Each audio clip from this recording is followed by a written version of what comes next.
중국이 얼마나 무식한 세월을 보냈는지. 그리고 이제 장춘 가는 기차를 탔는데 또 놀랬어. 사람들이 비닐을 봉지에다가 닭을 뭐 삶은 건지 튀긴 건지 했는데 그냥 우리처럼 이렇게 쪼개갖고 먹는 게 아니라 생 한 마리를 그냥 뜯어 먹는 거야. 너무 자연스럽게.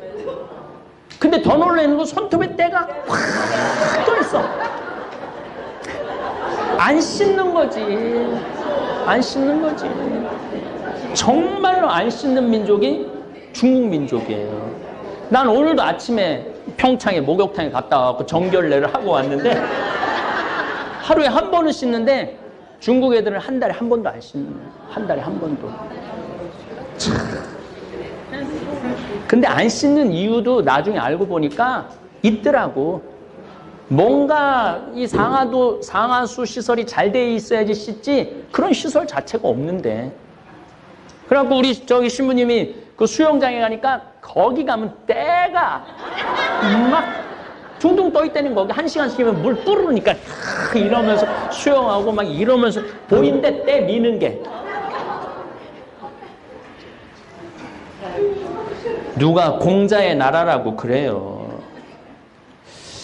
그리고 중국이라는 나라가 짝퉁으로 못 만드는 게 없네. 모든 걸 약 딱 1% 부족한데도 다 만들어내.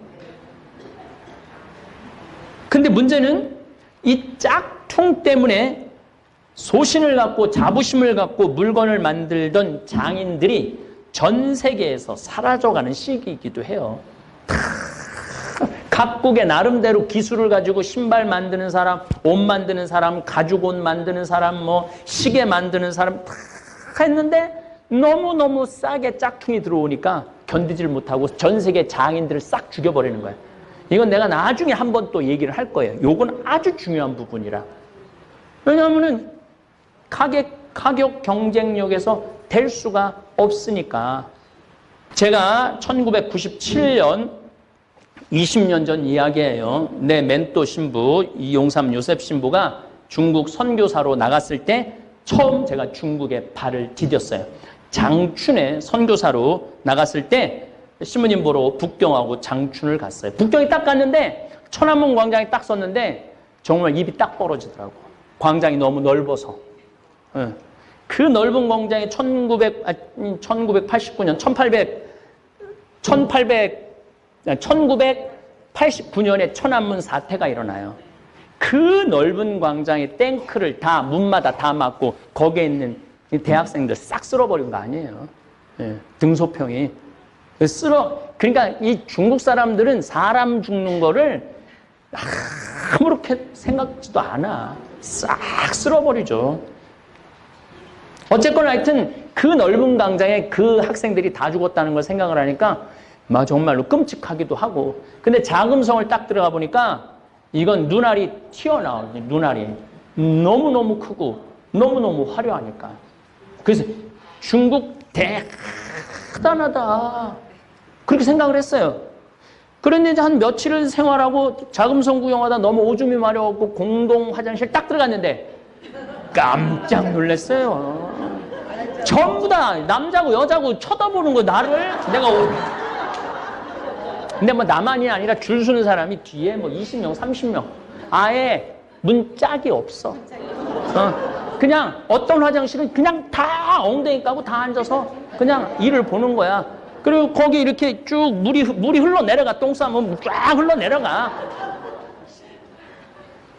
문짝이 없는 그 대단한 자금성을 만들어 놓고 화장실에 문짝이 없는 거야. 그래서 관광객들이 하도 막 난리를 치고 뭐 막 화장실로 가리고 막 옷으로 가리고 선글라스로 가리고 이러니까 중국에서 문짝을 만들었어요. 만들었는데 금방 다 부셔졌대. 왜냐하면 기다리는 사람은 많은데 들어가면 잘 안 나오니까. 중국 사람들은 그걸 못 견디거든. 안 나오는 걸. 지금 급해 죽겠는데. 그러니까 문짝을 발로 차고 뜯어내는 거야. 빨리 나오라고. 이게 중국 사람들의 또 한 면이에요. 이게 사람이 많으면요 무식해지게 돼 있는 거예요. 사람이 많으면 거칠어지게 돼 있는 거예요. 그러니까 중국 사람들은 굉장히 거칠고 무식한 건데 좀 이따 또 얘기를 할게요. 중국이 얼마나 무식한 세월을 보냈는지. 그리고 이제 장춘 가는 기차를 탔는데 또 놀랬어. 사람들이 비닐을 봉지에다가 닭을 뭐 삶은 건지 튀긴 건지 했는데 그냥 우리처럼 이렇게 쪼개갖고 먹는 게 아니라 생 한 마리를 그냥 뜯어 먹는 거야. 너무 자연스럽게. 근데 더 놀라는 건 손톱에 때가 확 떠있어. 안 씻는 거지. 안 씻는 거지. 정말로 안 씻는 민족이 중국 민족이에요.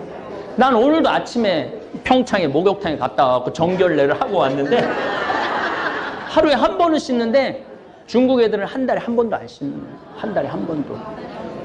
참. 근데 안 씻는 이유도 나중에 알고 보니까 있더라고. 뭔가 이 상하수 시설이 잘 돼 있어야지 씻지 그런 시설 자체가 없는데. 그래갖고 우리 저기 신부님이 그 수영장에 가니까 거기 가면 때가 막 둥둥 떠 있다는 거기 1시간씩이면 물 뿌르니까 이러면서 수영하고 막 이러면서 보인데 때 미는 게. 누가 공자의 나라라고 그래요. 한 발자국 중국 문화 사회에 더 들어가 보니까 이건 뭐지? 내가 생각했던 중국하고 너무나 다른 중국인 거예요. 인간이 많은 곳에는 극단적인 인간이 많은 게 좋은 게 아니구나. 밤 시장을 나가보니까 개구리 다리 꼬치 파는 집에 들어가 보니까 얼마나 똑같은 기름을 오래 튀겼는지 기름이 새카매. 그리고 사고파고 그것도 막 좋다고 뜯어 먹어. 근데 저는 폐식용유로 비누를 만들어갖고 기름에 대해서는 전문가예요. 이게 한 번 닭 튀긴 건지 2번 닭 튀긴 건지 100번 튀긴 건지 보면 알아. 그 산화도에 따라서. 근데 내가 보니까 거의 처음 튀기고부터 한 번도 안 가는 것 같아, 기름을. 야, 이거 중국, 그때 막 중국이 개방을 하고, 뭐, 흑면이, 뭐, 검은 진이, 뭐, 하얀 진이 쥐만 잡으면 되지 않느냐. 그래갖고 막 핑퐁 외교가 시작되고, 막 그런 게 막 진행이 돼갖고, 막 경제적으로 오픈을 막 하고 발전을 할 때였거든요. 중국은 20년 전부터 전 세계로 물건을 만들어 판 세계 공장으로 태어나던 시기죠.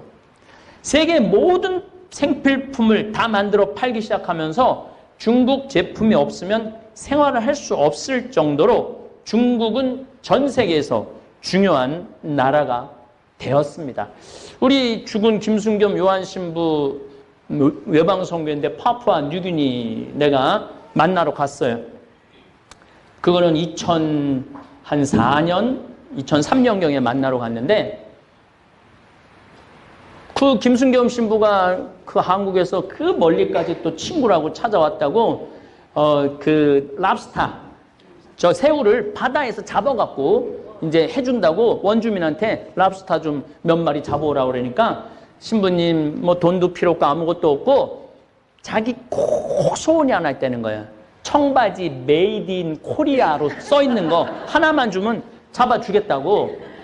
그래서 올 때 청바지 많이 싸갖고 왔죠. 왜냐하면 선교사들은 옷 막 찢어지고 헤어지니까 청바지를 많이 갖고 가요. 그거 하나 없겠나? 그래갖고 집에 와갖고 메이드 인 코리아를 찾는데 전부 다 메이드 인 차이나래. 자기는 꿈에도 몰랐다는 거, 꿈에도.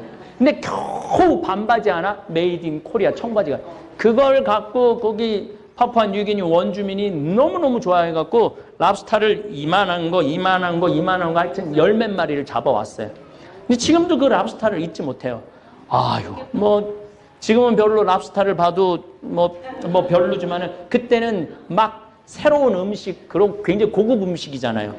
그거를 그냥 먹는데, 한 마리를 먹는데, 너무 맛있더라고. 바다에서 갓 잡아갖고 한 거라. 그랬더니 그 김신부가 나한테 그러더라고요. 이제 우리 창현이 너 조금만 있으면 꼬리 부분만 먹을 거라는 거야. 근데 한 마리를 먹으니까 배가 너무 부른데 5마리가 있는데 도저히 못 먹겠더라고. 근데 꼬리 부분이 제일 맛있는 거야.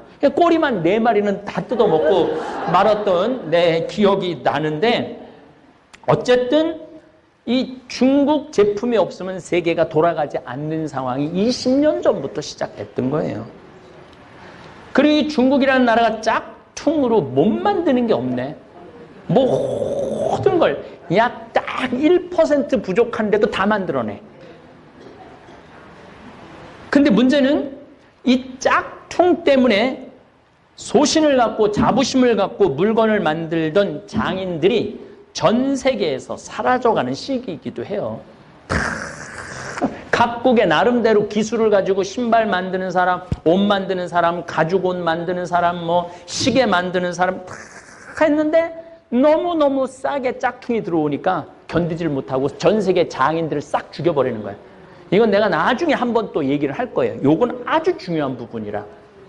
왜냐하면은 가격 경쟁력에서 될 수가 없으니까.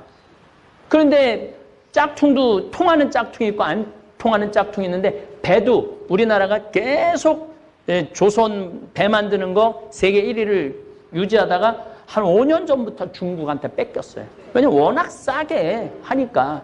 근데 이거는 1% 부족하면 큰일 나는 거죠. 중국한테 다 보냈는데 북극에 갔는데 배가 딱 서갖고 안 움직이는 거야.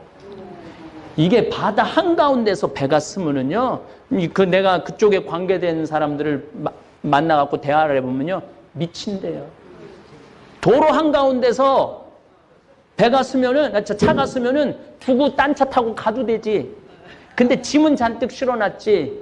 그 배가 바다 한가운데 쓰는데 그거 놔두고 어딜 가? 가긴 바다 한가운데서. 죽으는 사나 고쳐갖고 가야 되는데 어디가 고장났는 줄 알아야지. 배는 중국에서 만들어 왔고. 그래서 작년, 재작년에 그 중간에 쓰는 배들이 너무 많아갖고 작년부터 다시 한국으로 수주가 돌아오기 시작한 거죠. 그래도 믿을 건 한국이라. 그래서 올해 3월 달에 세계 1위 조선 수주가 다시 탈환을 했잖아요.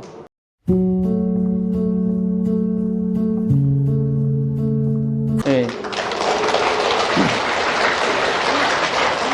박수 칠 일이 아니에요.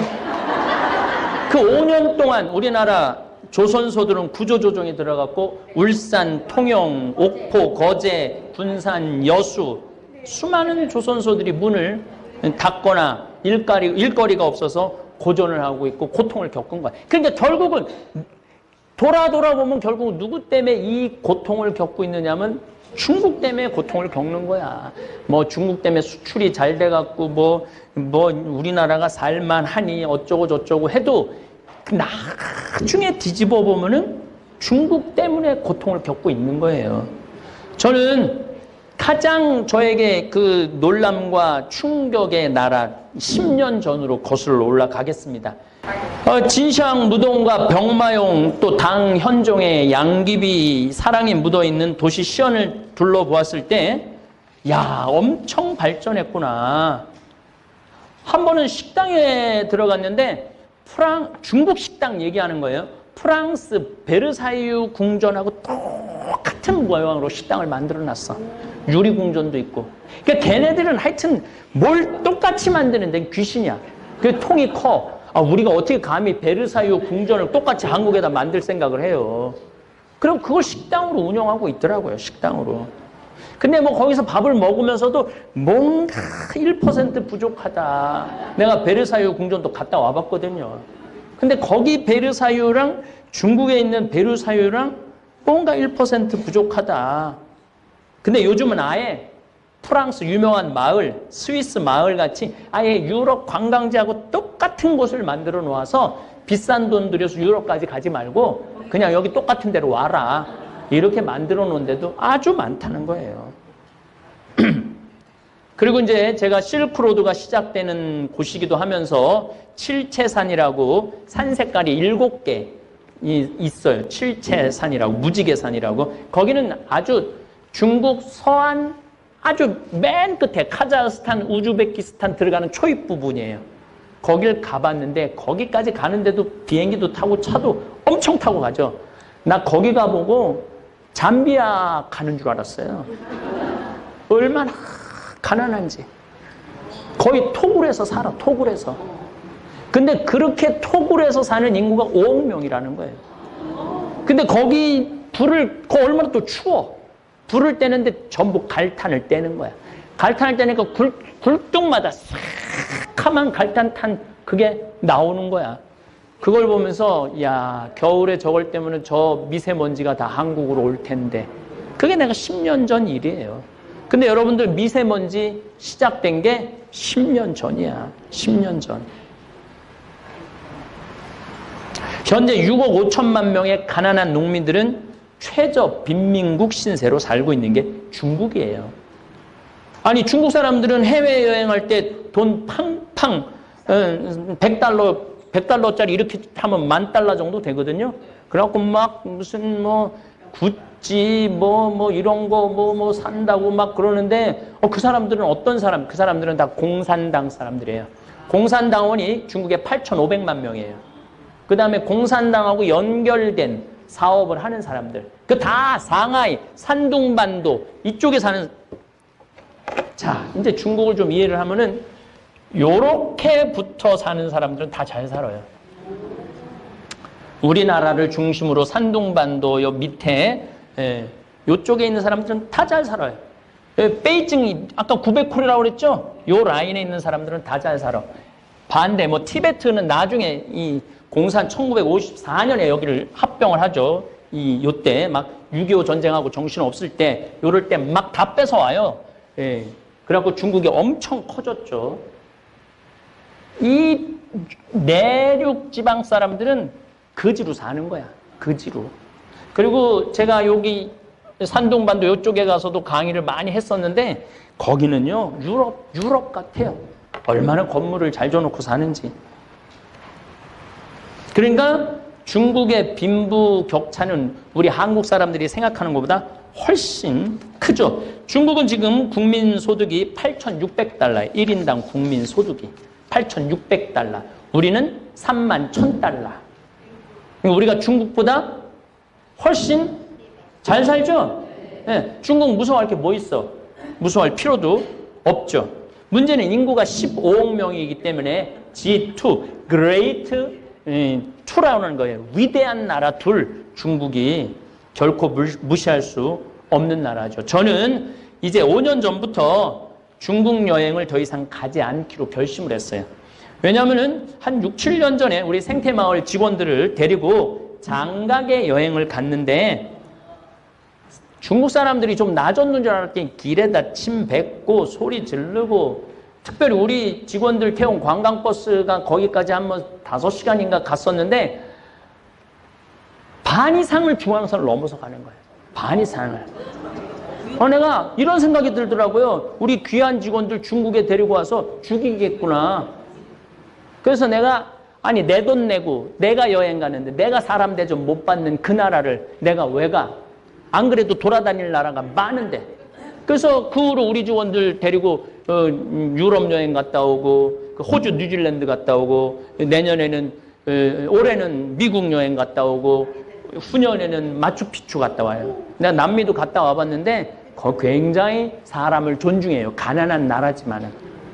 중국처럼 사람을 무시하는 나라가 없어요. 이 중화 사상 때문에 그래요. 다른 사람들은 다 미개하고 그러니까 소크라테스 말대로 자기 자신은 모르고 사는 거예요. 자기 자신은. 나는 공자의 나라라고 생각이 안 들어요. 사실 또 얘네들은 공자가 누군지도 몰라요. 실질적으로. 일단 하여튼 이 중국이 베이징 쪽에 공장이 많았는데 지금은 산둥반도로 공장을 다 옮겨요. 왜냐하면은 여기 막 스모그가 너무 일어나니까 안 되겠는 거야. 그래서 이쪽에 원자력 발전소, 무슨 공장, 화력 발전소 다 산둥반도, 홍콩 이쪽으로 다 옮기고 있어요. 그래갖고 11월 달만 되면은 그 미세먼지가 우리나라로 날라오는 거예요. 그러면은 70% 원인이 중국한테 있어요. 우리나라한테는 30%밖에 없고. 그러면은 이게 굴뚝에다 징집 장치라는 걸 해놔갖고 조금 좀 이렇게 한 20m, 30m 올라가면 없어지는 시설. 그거 20m, 30m 하얀 연기 나온 거는 징집 장치로 물을 다 떨어뜨려갖고 그래도 깨끗한 수증기가 나오는 거야. 그 20, 30m 하얀 연기 나오는 건 괜찮아요. 근데 막 새카만 연기가 나오면은 100m만 올라가면은 여러분들 인천공항에서 비행기 타면 산둥반도까지 가는데 걸리는 시간은 30분밖에 안 걸려요. 바로 코앞이야. 코앞에 우리 지금 공장을 놓고 살고 있는 거야. 그럼 중국이라는 나라가 윤리가 있어갖고 우리가 그럼 징집장치를 설치하겠습니다 라고 말할 일은 절대 없다는 거예요. 중국 사람들이 그럼 왜 길거리에서 젊은이가 할머니를 때리고 주위 사람들 막 두들겨 맞는데 불구경하듯 쳐다만 보는 인륜이라고는 도저히 알지도 못하고 실천하지도 않는 중국 궁금하지 않아요? 왜 저러는가? 한국의 관광 온 중국 관광객들 제가 여러 번 목욕탕에서 만났는데 정말 시끄러워요. 얼마나 시끄럽게 떠드는지 몰라요. 완전 자기네들 목욕탕 자기네들이 산 것 같이. 중화민국이 그런 거죠. 중화민국이. 자기가 그렇게 떠들어대면 주위 사람들 방해하고 모욕한다는 생각을 전혀 하지 않는 사람들입니다. 심지어 비행기 안에서 자기 무시당했다고 승무원한테 뜨거운 물 뿌리고. 도대체 중국 사람들 왜 이렇게 무식할까? 심지어 비행기 안에서 난투구까지 버리고 늦게 출발했다고 막 비상문 막 문 열어 막 승질 난다고 자기네들. 그런 거 여러분들 뉴스에 거의 매일 나온다고 봐야 돼요. 지난번에는 뭐 스페인에 가갖고 막 쫓겨났다고 들어 넣어갖고 중국에서 막 물어내라고 보니까 제 날짜에 오지도 않고 그 소파에서 하룻밤 자게 해달라고 생떼를 쓴 거죠. 우리나라에서만 생떼를 쓰는 게 아니라 전 세계 돌아다니면서 생떼를 쓰는 거죠. 사실 우리도 20, 30년 전에 대한민국도 외국에 나가서 그랬어요. 그래서 나 한국 사람 만나면 너무너무 창피할 때 많았어요. 한국 사람들 만날 때 우리가 막 $10,000 소득 넘어가고 여행 자유화와 90년대 초 하늘문이 열리면서 동남아로 유럽으로 쏟아져 나갈 때 외국인들 보기에 정말 한국 사람들 수준 떨어진다고 손가락질 많이 받았어요. 그걸 지금 중국 사람들이 다 받고 있는 거지. 현재 $30,000를 넘어서서 조금은 이제 그런 추태가 없어지고 교양이 생기고 워낙 중국 애들이 난리를 치니까 한국 사람들이 뒤에서 구경하느냐고 추태를 부릴 시간이 없어.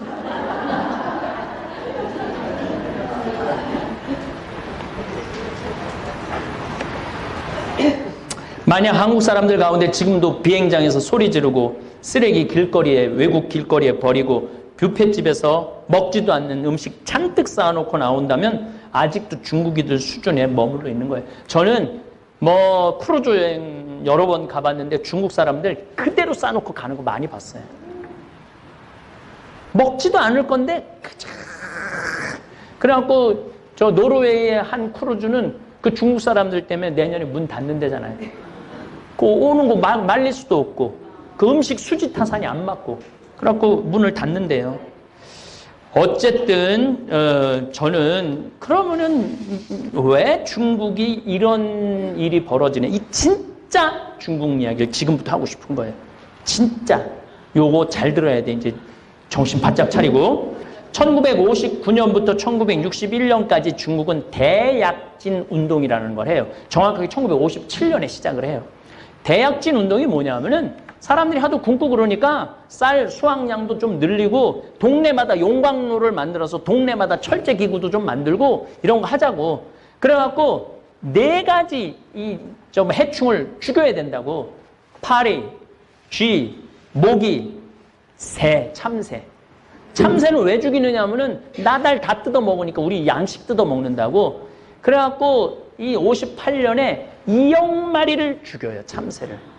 59년부터 61년에 중국에 무슨 일이 벌어지느냐면 3,500만 명이 굶어 죽어요. 인구의 3,500만 명이 굶어 죽어요. 그 정말로 지금 뭐 이 얘기를 다 못하지만 부모가 자식 많이 잡아먹었어 이때. 그리고 옆 동네에서 양식 구하러 온 사람, 옆 동네는 앞면 없는 사람들이잖아. 바로 잡아서 먹는 비일비재야. 3,500만 명이 죽었다 그러면은 어느 정도예요. 근데 왜 도대체 그런 일이 벌어지느냐? 아니 참새를 다 잡고 나니까 참새가 해충을 다 잡아먹었는데 해충들이 다음에 59년부터 난리가 난 거야. 이게 웬 떡이냐. 그래갖고 그냥 벼이삭, 벼 싹 다 잡아먹은 거야. 식량이 없으니까 굶어 죽은 거죠. 이게 대약진운. 이게 막 인류 역사에 정말 충격적인 일이 중국에서 벌어진 거예요. 그리고 1966년부터 1976년까지 문화 대혁명이 일어나요. 아니 러시아를 보니까 막 문인들이 막 발표를 하고 예술이 막 대단하단 말이야.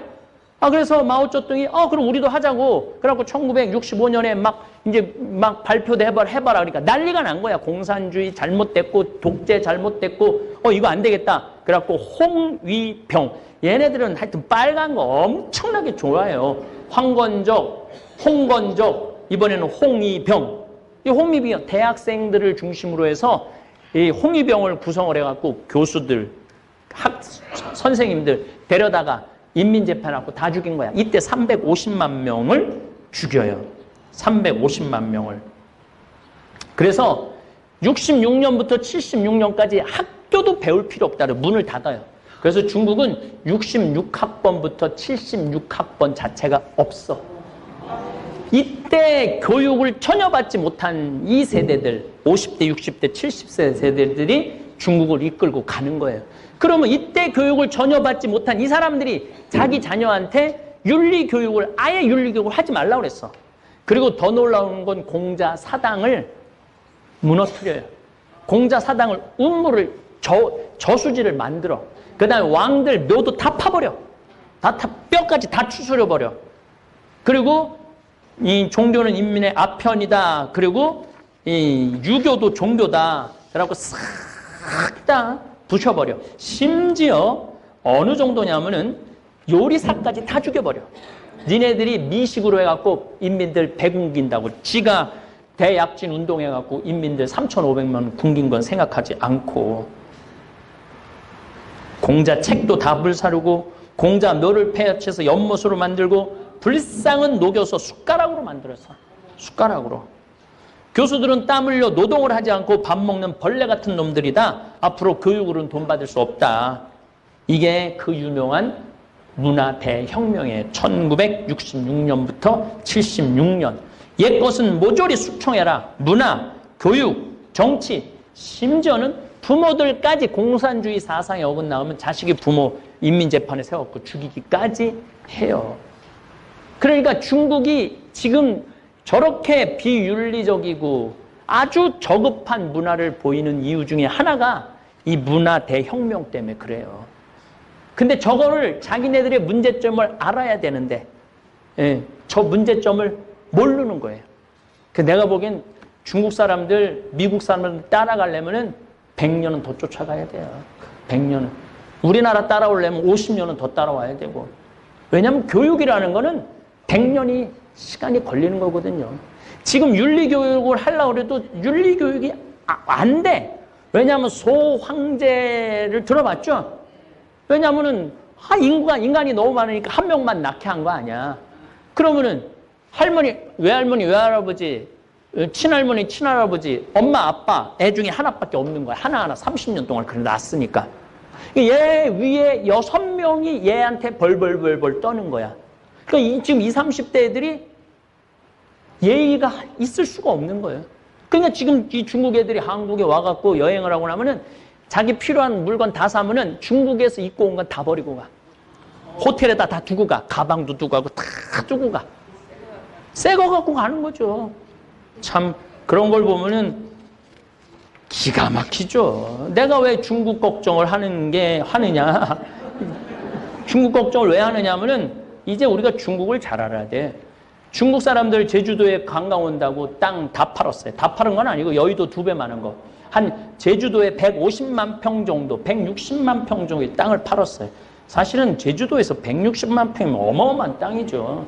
그렇게 팔아놨더니 거기에 걔네들이 호텔 짓죠, 식당 짓죠. 그렇게 팔아놨더니 아니 거기다가 식당을 줘갖고 중국 관광객을 우리나라 식당으로 안 보내고 자기네 식당으로 다 끌고 오네.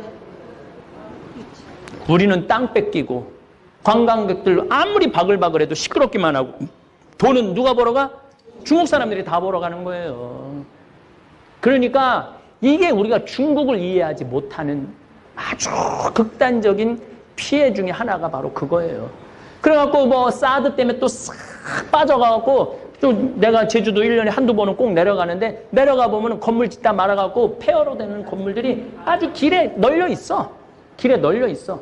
그러면은 중국은 이 제주도가 이렇게 망가지는 데 있어서 관심이 있느냐? 15억의 땅이 그렇게 많은데 그거 한다고 피해는 누가 봐? 우리가 봐. 그러면은 3만 달러를 사는 우리 국민들이 8,600달러밖에 안 되는 중국 사람들한테 그 땅값 3배, 4배 준다고 팔아야 돼요? 팔지 말아야 돼요? 팔지 말아야지. 그러니까 3만 달러의 자존심이 없다 이거야, 내 얘기는. 지금 저기 미국 실리콘밸리 산호세 쪽에 가니까 이제 시진핑이 부패 정리한다고 막 난리가 나니까 중국에서 현금을 들고 150만 달러 그 산호세 가면 골프장 안에 대저택들이 있거든요. 이걸 다 300만 달러에 다 사놨어. 그래서 산호세가 땅값이 300만 달러 다 올라갔어. 그러니까 전 세계를 그렇게 망가뜨리고 돌아다니는 게 중국이야. 그러니까 이 중국 사람들을 제대로 알고, 아니 우리나라가 그 땅 안 팔면은 굶어 죽는 나라도 아니고, 그러니까 중국에서 지금 관광객이 다시 늘어난다 그러는데 저가로 들어오는 거는 하지 말아야 돼. 왜 3만 달러 소득 국민들이 1,000,000달러 수준의 관광 그거를 하느냐 말이야. 우리가 수준을 높여놓고 수준 있는 사람들이 들어와갖고 수준 있는 나라로 만들어야지. 그렇지 않아요? 맞아요. 그러니까 이걸 누가 의식을 가져야 되느냐? 국민들이 의식을 가져야 되는 거예요. 그러려면 누구를 이해해야 되느냐면 중국을 이해를 해야 되는 거예요. 내가 이 장황하게 이거 요약하느냐고 어저께 밤부터 눈알이 막 튀어나오는 줄 알았어요. 그냥 얘기로 하면 좋은데 얘기로 하면 끝도 없이 뭐 양귀비 얘기 나오면 이게 서양 여자냐 동양 여자냐 또 16번째 아들의 뭐 며느리인데 며느리를 취한 거거든. 며느리를 취했다 뭐 이 얘기 저 얘기 하면은 이게 안 될 것 같다고 원고로 정해놨는데 어쨌거나 여러분들이 이제 3만 달러를 넘어섰으면은 우리나라 국민들 수준이 높은 거예요. 근데 그 8,000달러 사람들 막 그거 돈 뜯어 먹으려고 막 우리 자존심 버리지 말자 이거야 내 얘기는. 그리고 여러분들도 중국 여행 갈 때 20만 원짜리 30만 원짜리 여행 가지 말고 만약에 100만 원짜리 갈 여행이 못 되면 가지 않으면 되잖아. 뭘 그렇게 때를 쓰고 여기저기 그냥 찍고 여기 찍고 저기 찍고 그거는 의미가 없어요. 3만 달러 정도 되면은 한 자리에서 일주일 정도 머무르는 여행을 하셔야 돼요. 이제는 이리 뛰고 저리 뛰고 그렇게 뛰어다니지 말고. 하고 싶은 얘기는 너무너무 많지만 이 얘기를 이제 다음에 제가 여러분들한테 이야기하고 싶은 건 일본이에요. 일본 사람들은 그러면은 지금 거의 5만 달러 정도 되는데 5만 달러에 들어선 나 일본 사람들 많이 만났어요. 많이 만나고 이야기도 많이 하고 일본 사람들 조금 배운 사람들 영어 수준 나하고 거의 똑같아. 그래갖고 얘기가 돼. 일본 사람들이 영어 참 못하거든요. 그래서 얘기가 된다는 거예요. 달래 영어 되는 게 아니라. 근데 일본은 개인은 너무너무 훌륭해요. 사실은. 내가 만난 일본 사람들 다 정성스럽고 다정하고 겸손해요. 근데 그걸 합쳐놓으면 이상해지는 거예요. 그 왜 합쳐놓으면 이상해지는지는 노후는 인생의 마지막 단계로 편안하고 즐겁게 보내고 싶은 시기입니다.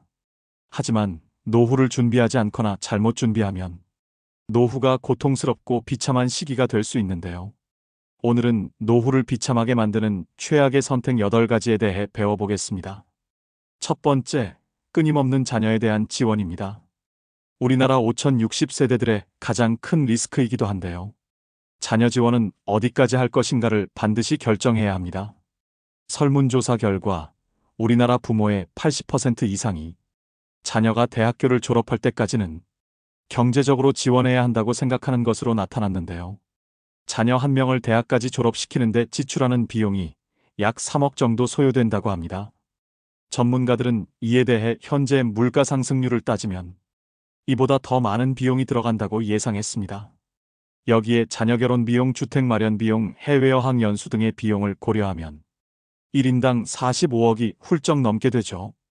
더욱이 자녀가 사업이라도 시작하게 되어 사업 자금까지 지원한다면 노후를 제대로 준비하기는 힘들 것입니다. 도움은 현실적으로 가능한 도움 이내로 한정하는 것이 바람직하며 자식에게 과도하게 투자하다가 노후 준비를 하지 못하고 자식에게 짐이 되는 경우가 너무나 많습니다.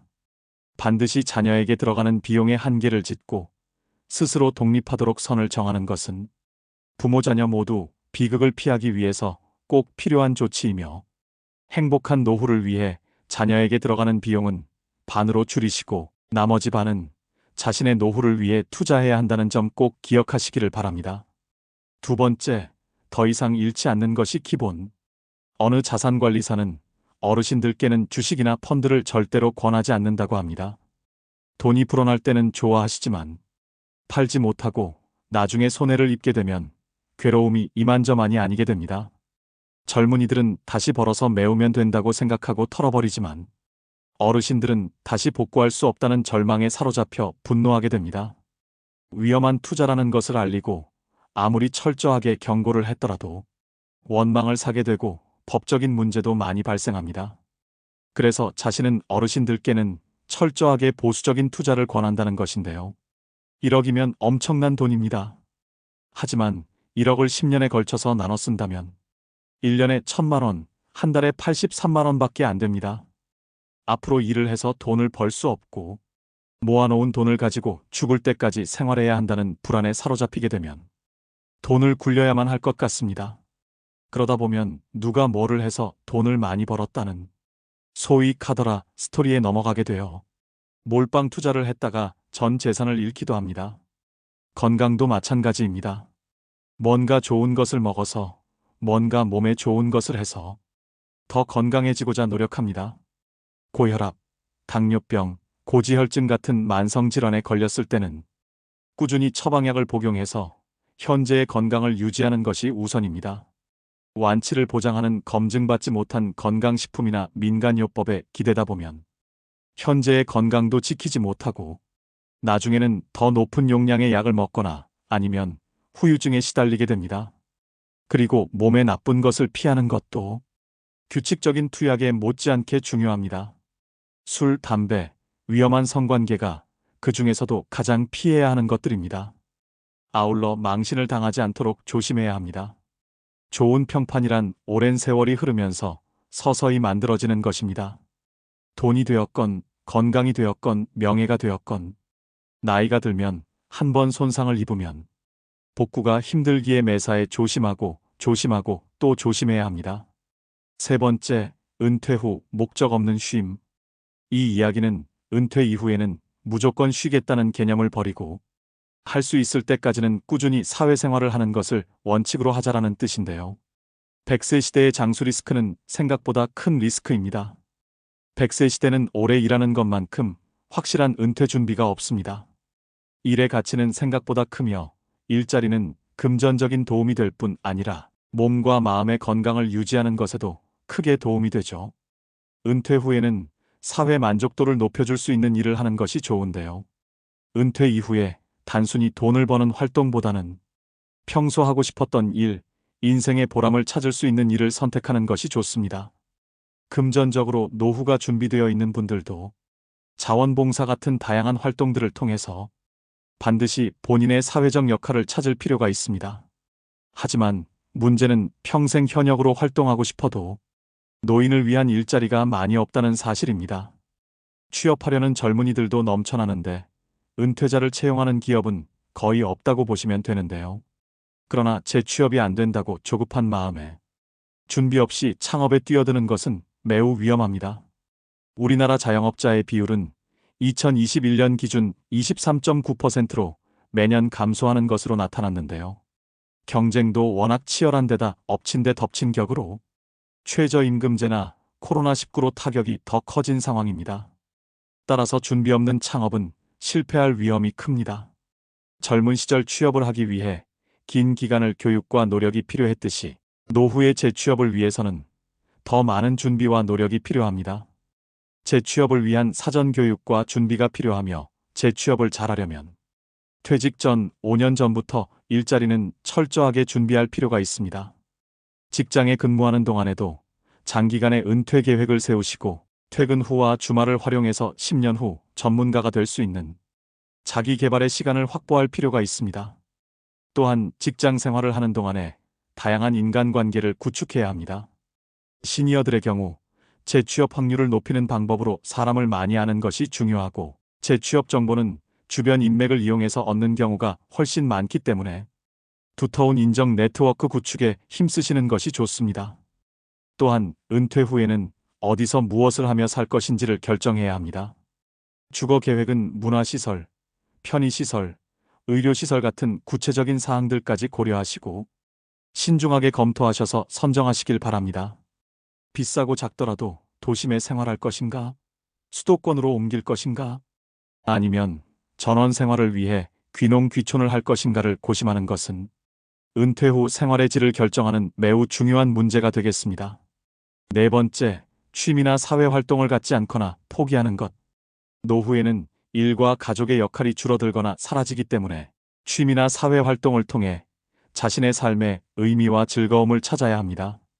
취미나 사회활동을 갖지 않거나 포기하면 노후의 외로움과 우울감이 커지고 정신력이 약화되고 인간관계가 단절될 수 있습니다.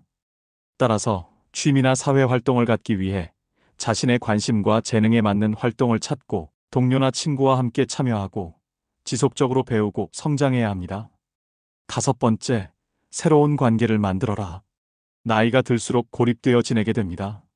알고 지내던 사람들도 하나둘씩 건강상의 이유로 밖에 나가지 못하게 되는데요. 개 중에는 질병이나 사고로 죽어가는 이도 있습니다. 사람 중에는 나와 맞는 사람도 있고 안 맞는 사람도 있게 마련입니다. 다양한 관계를 가지고 있으면 그 중에서 나와 맞는 사람을 선택할 수 있습니다.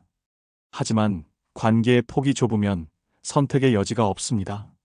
마음이 맞지 않아서 만나기만 하면 티격태격하면서도 만날 사람이 없으니까 어쩔 수 없이 계속 만나게 되기도 합니다.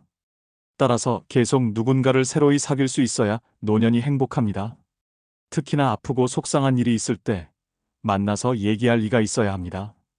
친구를 사귀기 위해서는 사람들이 있는 장소에 가야 합니다. 동창회, 친목회, 동문회 같이 기존의 인연을 이어가는 모임도 중요하지만 무료 강의나 같은 취미의 사람이 모인 동호회 같이 새로운 사람을 만날 수 있는 모임도 그에 못지않게 소중합니다. 그리고 내가 좋아하는 사람보다 나를 좋아하는 사람을 더 소중하게 여겨야 합니다. 여섯 번째, 나에게도 너그럽고 남에게도 너그러워야 한다.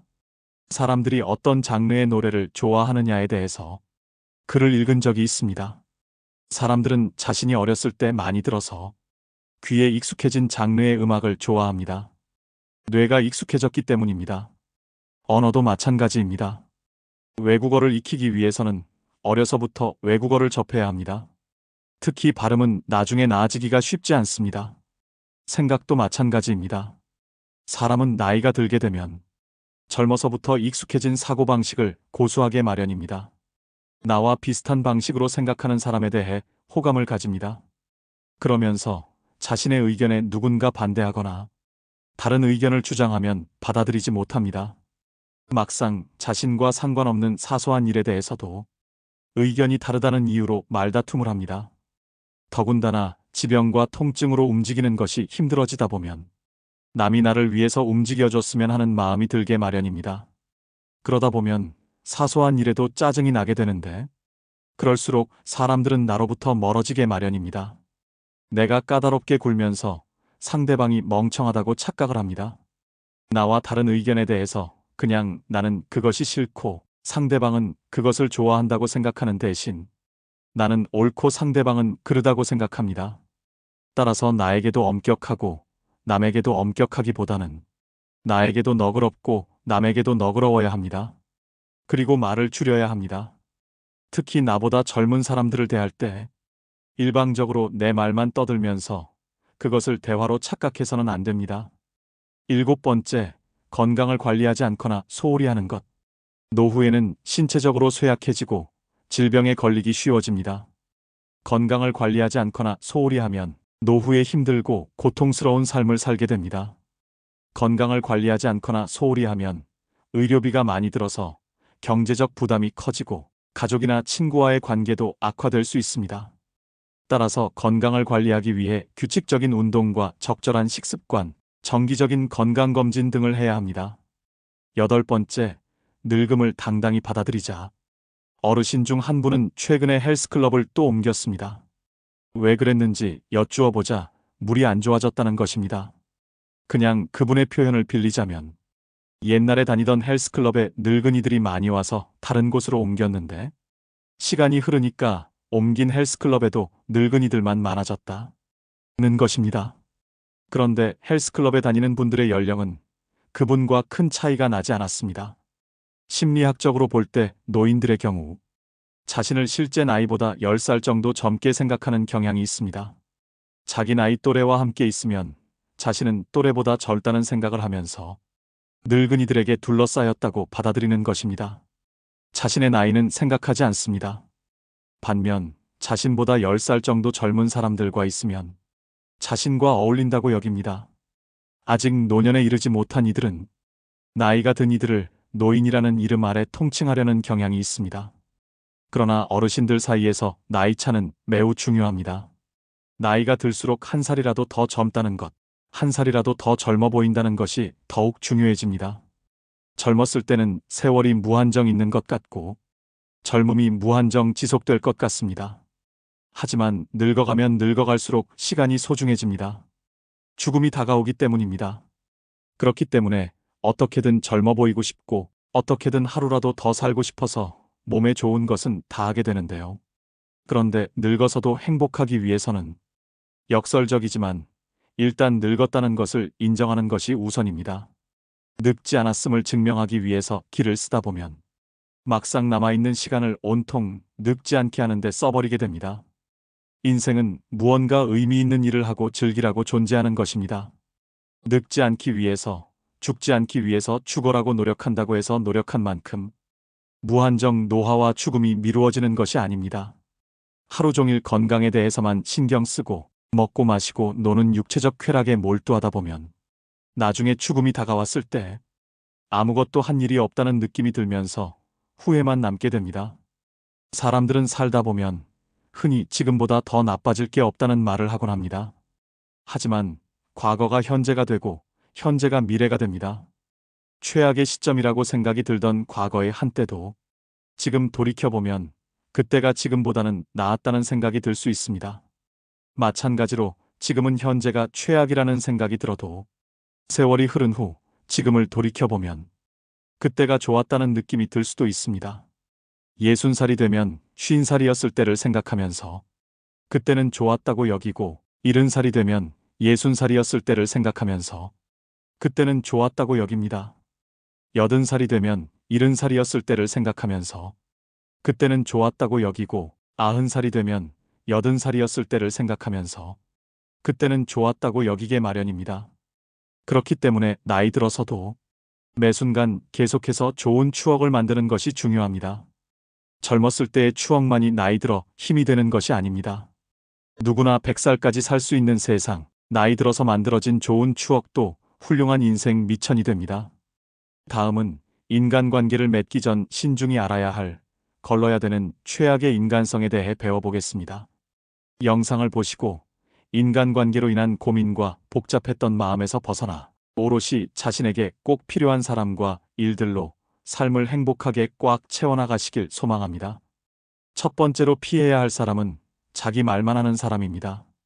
자기 경험은 일생일대 특별한 경험이고 남이 한 경험은 흔한 경험 취급하는 인간들입니다. 귀는 막고 입만 열려 남이 말할 기회를 주지 않고 자신의 주장을 늘어놓기 바쁩니다. 이런 사람을 계속 만나면 기운이 쭉쭉 빠지고 내 기분이 헛헛해질 때가 있습니다. 이런 사람과 많은 시간을 보내고 나면 내게 느껴지는 것은 심신의 피로밖에 없습니다. 그래서 자기 말만 하는 사람과 같이 있으면 정신적이든 감정적이든 기운이 빠지고 찝찝한 기분이 듭니다. 우리 인간관계는 일방적인 관계가 아니라 끊임없이 소통하는 시계와도 같습니다. 시계를 보면 분침과 초침이 있습니다. 우리는 분침이나 초침 중 하나라도 멈춰 있으면 시계가 고장났다고 생각합니다. 인간관계는 분침과 초침이 상호작용하는 것처럼 서로가 서로에게 관심과 애정이 필요한 법입니다. 지금 만나는 사람 중에 자기 말만 하는 사람이 있으면 그 사람과 내 시계는 고장난 것이니 관계를 멀리하는 게 좋습니다. 이런 관계를 계속 지속하면 내 좋은 기운도 그 사람에게 빼앗기게 됩니다. 이런 사람은 내 인생에서 조금 떨어지게 하는 것도 괜찮습니다. 계속 내 옆에 두면 내 마음을 갉아먹는 벌레와도 같습니다. 길거리를 지나갈 때 나뭇잎을 갉아먹는 벌레를 봐보세요. 처음에는 잎에 구멍이 조금 난 것처럼 보이지만 조금 지나고 보면 이미 그 잎이 남아나지를 않습니다. 내 마음이 이렇게 되는 겁니다. 내 에너지를 들여가며 내 기운을 뺏는 사람과 굳이 시간을 보낼 필요가 있을까요? 가족이든 직장 동료든 친구이든 항상 나를 먼저 챙기는 게 중요합니다. 이런 사람들은 대부분 상대방의 감정에 공감하는 능력이 떨어집니다. 대화하다 보면 속에 천불이 납니다. 이런 사람들과 거리를 둘 때는 너무 티나고 부자연스럽게 무시하거나 회피할 필요도 없습니다. 이렇게 하면 또 생각이 더해져서 나만 스트레스 받게 됩니다. 자연스럽게 만나는 횟수를 줄여나가면서 서서히 멀어지면 됩니다. 굳이 잘 지내시죠? 밥 한 끼 먹어요. 이렇게 인사치레도 하지 마세요. 자연스럽게 만남의 횟수를 줄여나가면 멀어지는 법입니다. 이렇게 멀어진다고 해서 이 사람이 나를 싫어하고 미워하면 어쩌지 하는 생각도 갖지 마세요. 타인에게 평가받는 것이 신경 쓰여서 이런 사람에게 잘 보이려고 살 필요도 없습니다. 내가 어떤 모습을 하고 있든 나를 좋아할 사람은 좋아하게 되어 있습니다. 반대로 나를 미워하는 사람은 내가 뭘 하지도 않았어도 이유 없이 나를 미워합니다. 이런 건 자연스러운 삶의 이치입니다. 그러니 자기 말만 하는 사람과 멀어지는 것을 힘들어하고 스트레스 받아 하지 마세요. 그리고 만나서 이야기하면 나도 기분 좋고 상대방도 기분 좋은 사람이 누구인지 떠올려 보세요. 이런 사람이 나에게 득이 되는 사람입니다. 이런 사람과는 꾸준히 만나도 되는 법이니 내 좋은 에너지를 이런 사람들과 보내도록 하세요. 오히려 가끔씩 지혜롭고 참된 사람을 만나게 된다면 그것에 감사하며 살면 됩니다. 두 번째는 만나는 사람에 따라서 태도가 돌변하는 사람입니다. 이런 사람들은 대부분 가면을 쓰고 삽니다. 이것을 소위 페르소나라고 하지요. 페르소나의 유래는 고대 그리스 가면극에서 배우들이 썼다고 벗었다가 하는 가면을 말합니다. 사람을 무시하고 깔보는 사람에게 자신이 얼마나 대단한 사람이라고 생각하는지 물어보고 싶을 정도로 사람을 깔보고 아래로 보는 사람이 주변에 종종 있습니다. 그렇다면 이런 나쁜 인간을 어떻게 가려낼까요? 평소에는 알아차리기 힘듭니다. 왜냐하면 내 앞에서 가면을 벗지 않기 때문입니다. 그러나 이런 인간은 내가 어려워졌을 때 꼭 배신을 합니다. 이런 사람들의 특징은 자신이 꿇어야 할 때와 군림할 때를 정확히 구분합니다. 상대가 자신에게 이익이 되는지 아닌지를 항시 판단하고 사람에 따라서 극단적으로 태도를 바꿉니다. 그리고 이용할 대로 이용했거나 아니면 뭔가 본인에게 득이 될 게 있다고 판단했을 때에는 때로는 온화하게 때로는 횡포에 가깝게 사람을 조종합니다. 그래서 자신보다 재산도 많고 지위도 높으면 입안의 혀처럼 살갑게 대하다가 내가 망해 그들에게 도움이 되지 않으면 언제 그랬냐는 듯이 바로 안면을 바꿉니다. 이런 사람들은 선택적 친절을 하는 사람들입니다. 한마디로 기회주의자이죠. 그들 스스로 가면을 벗는 때는 언제일까요? 학교에서 후배를 만날 때와 직장에서 직급이 낮은 동료를 대할 때, 군대에서 후임병을 대할 때입니다. 즉 자신보다 사회적 지위, 직급, 재력이 낮은 사람을 만났을 때입니다. 한마디로 갑질을 합니다. 그리고 재버릇게 못 줍니다. 그래서 음식원 종업원이나 환경미화원 등을 사회적 지위가 낮다고 생각하고 하대를 합니다. 종업원에게 반말을 넘어 명령조로 말하거나 클레임을 걸 듯한 행동을 취하는 사람들은 눈여겨볼 필요가 있습니다. 아주 최악인 인간성입니다. 결국 아랫사람이라고 생각되어 막 하는 사람이 있다면 이런 사람은 인간성 자체가 나쁜 사람입니다. 그러니 이런 사람은 반드시 손절해야 합니다. 성격이 나쁜 사람은 지위, 명예, 본능에 약한 경향이 있고 태도와 언행의 이면성이 교묘해서 때로는 자신도 속고 있다는 사실을 눈치채지 못하는 사람도 있습니다. 만약 주변에 이와 같은 행위가 의심되는 사람이 있다면 그 사람이 약한 위치에 있는 사람들 앞에서 어떤 행동을 취하는지 주의 깊게 주시해 볼 필요가 있습니다. 세 번째는 흉보고 매사에 부정적인 말만 하는 사람입니다. 탁한 기운으로 힘이 빠지게 만듭니다. 이런 사람에게는 밥 사주는 것도 아깝습니다. 만나서 밥 사주려거든 차라리 그 돈으로 기부하는 게 좋습니다. 보통 부정적인 성향의 사람은 사람을 봐가면서 행동하고 말합니다. 처음에 이 사람을 툭툭 건드려 봤다가 자기 말 좀 잘 들어줄 것 같으면 그때부터 매번 누구 흉보고 부정적인 언행을 일삼습니다. 이런 사람은 내가 무언가 진취적으로 나아가고자 해도 오히려 옷자락을 붙들고 나랑 같이 여기 주저앉아 있자며 안 될 이유만 늘어놓는 사람들입니다. 자신의 생각이 옳다고 고집만 부리고 자신이 익숙한 나쁜 습관만을 반복합니다. 건강을 위해서 운동을 하라면 안 하고 게으름을 피우고 담배를 끊으라고 하면 나이 90까지 담배 피고 살다가 곱게 죽은 한 가지 사례로 핑계를 대고 재테크 이렇게 해봐라 얘기하면 만사 귀찮다고 합니다. 한마디로 입으로만 나대면서 불평, 불만만을 얘기하지 행동으로 절대 옮기지 않습니다. 결국 멀리 날아갈 수 있는 사람조차 이러한 이들에게 옷자락을 붙잡혀 함께 바닥을 기게 됩니다. 가족 중에 이런 부류가 있다면 절대로 고쳐보려고 애쓰지 말고 최대한 빨리 스스로 독립하거나 멀리해야 합니다. 여러분의 일생을 반드시 망칠 인간 부류입니다. 제가 1997년 20년 전 이야기예요. 내 멘토 신부 이용삼 요셉 신부가 중국 선교사로 나갔을 때 처음 제가 중국에 발을 디뎠어요. 장춘에 선교사로 나갔을 때 신부님 보러 북경하고 장춘을 갔어요. 북경에 딱 갔는데 천안문 광장에 딱 섰는데 정말 입이 딱 벌어지더라고. 광장이 너무 넓어서. 그 넓은 광장에 1989년 1989년에 천안문 사태가 일어나요. 그 넓은 광장에 탱크를 다 문마다 다 막고 거기에 있는 대학생들 싹 쓸어버린 거 아니에요. 등소평이 그러니까 이 중국 사람들은 사람 죽는 거를 아무렇게 생각지도 않아. 싹 쓸어버리죠. 어쨌거나 하여튼 그 넓은 광장에 그 학생들이 다 죽었다는 걸 생각을 하니까 정말로 끔찍하기도 하고. 근데 자금성을 딱 들어가 보니까 이건 눈알이 튀어나와요. 눈알이 너무너무 크고 너무너무 화려하니까. 그래서 중국 대단하다 그렇게 생각을 했어요. 그런데 이제 한 며칠을 생활하고 자금성 구경하다 너무 오줌이 마려웠고 공동 화장실 딱 들어갔는데 깜짝 놀랐어요. 전부 다 남자고 여자고 쳐다보는 거 나를.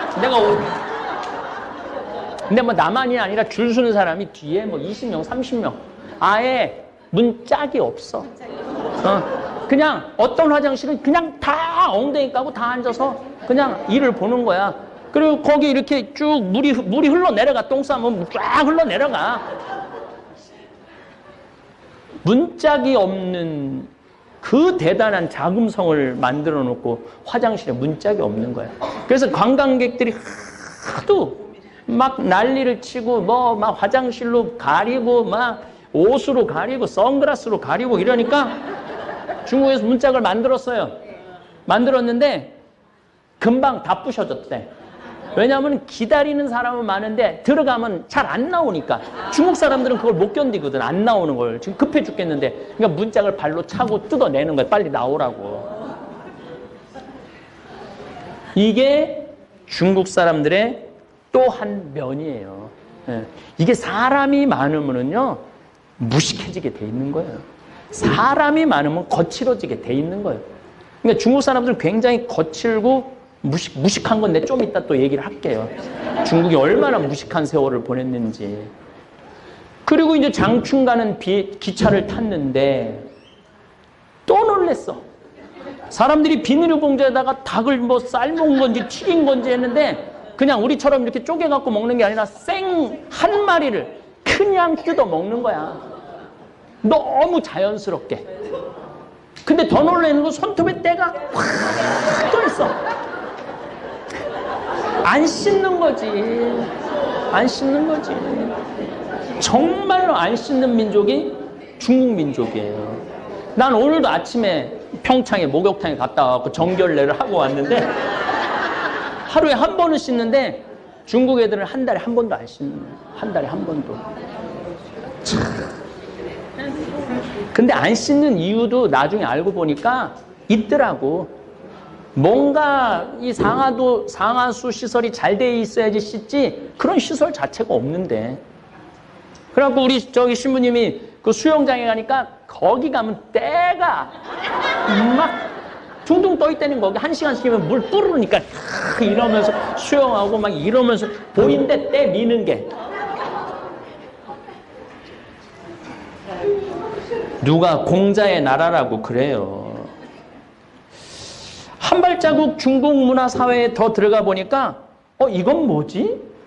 내가 생각했던 중국하고 너무나 다른 중국인 거예요. 인간이 많은 곳에는 극단적인 인간이 많은 게 좋은 게 아니구나. 밤 시장을 나가보니까 개구리다리 꼬치 파는 집에 들어가 보니까 얼마나 똑같은 기름을 오래 튀겼는지 기름이 새카매. 그리고 사고파고 그것도 막 좋다고 뜯어 먹어. 근데 저는 폐식용유로 비누를 만들어갖고 기름에 대해서는 전문가예요. 이게 한 번 닭 튀긴 건지 2번 닭 튀긴 건지 100번 튀긴 건지 보면 알아. 그 산화도에 따라서. 근데 내가 보니까 거의 처음 튀기고부터 한 번도 안 가는 것 같아, 기름을. 야, 이거 중국, 그때 막 중국이 개방을 하고, 뭐, 흑면이, 뭐, 검은 진이, 뭐, 하얀 진이 쥐만 잡으면 되지 않느냐. 그래갖고 막 핑퐁 외교가 시작되고, 막 그런 게 막 진행이 돼갖고, 막 경제적으로 오픈을 막 하고 발전을 할 때였거든요. 중국은 20년 전부터 전 세계로 물건을 만들어 판 세계 공장으로 태어나던 시기죠. 세계 모든 생필품을 다 만들어 팔기 시작하면서 중국 제품이 없으면 생활을 할 수 없을 정도로 중국은 전 세계에서 중요한 나라가 되었습니다. 우리 죽은 김순겸 요한신부 외방선교인데 파푸아 뉴기니 내가 만나러 갔어요. 그거는 2004년, 2003년경에 만나러 갔는데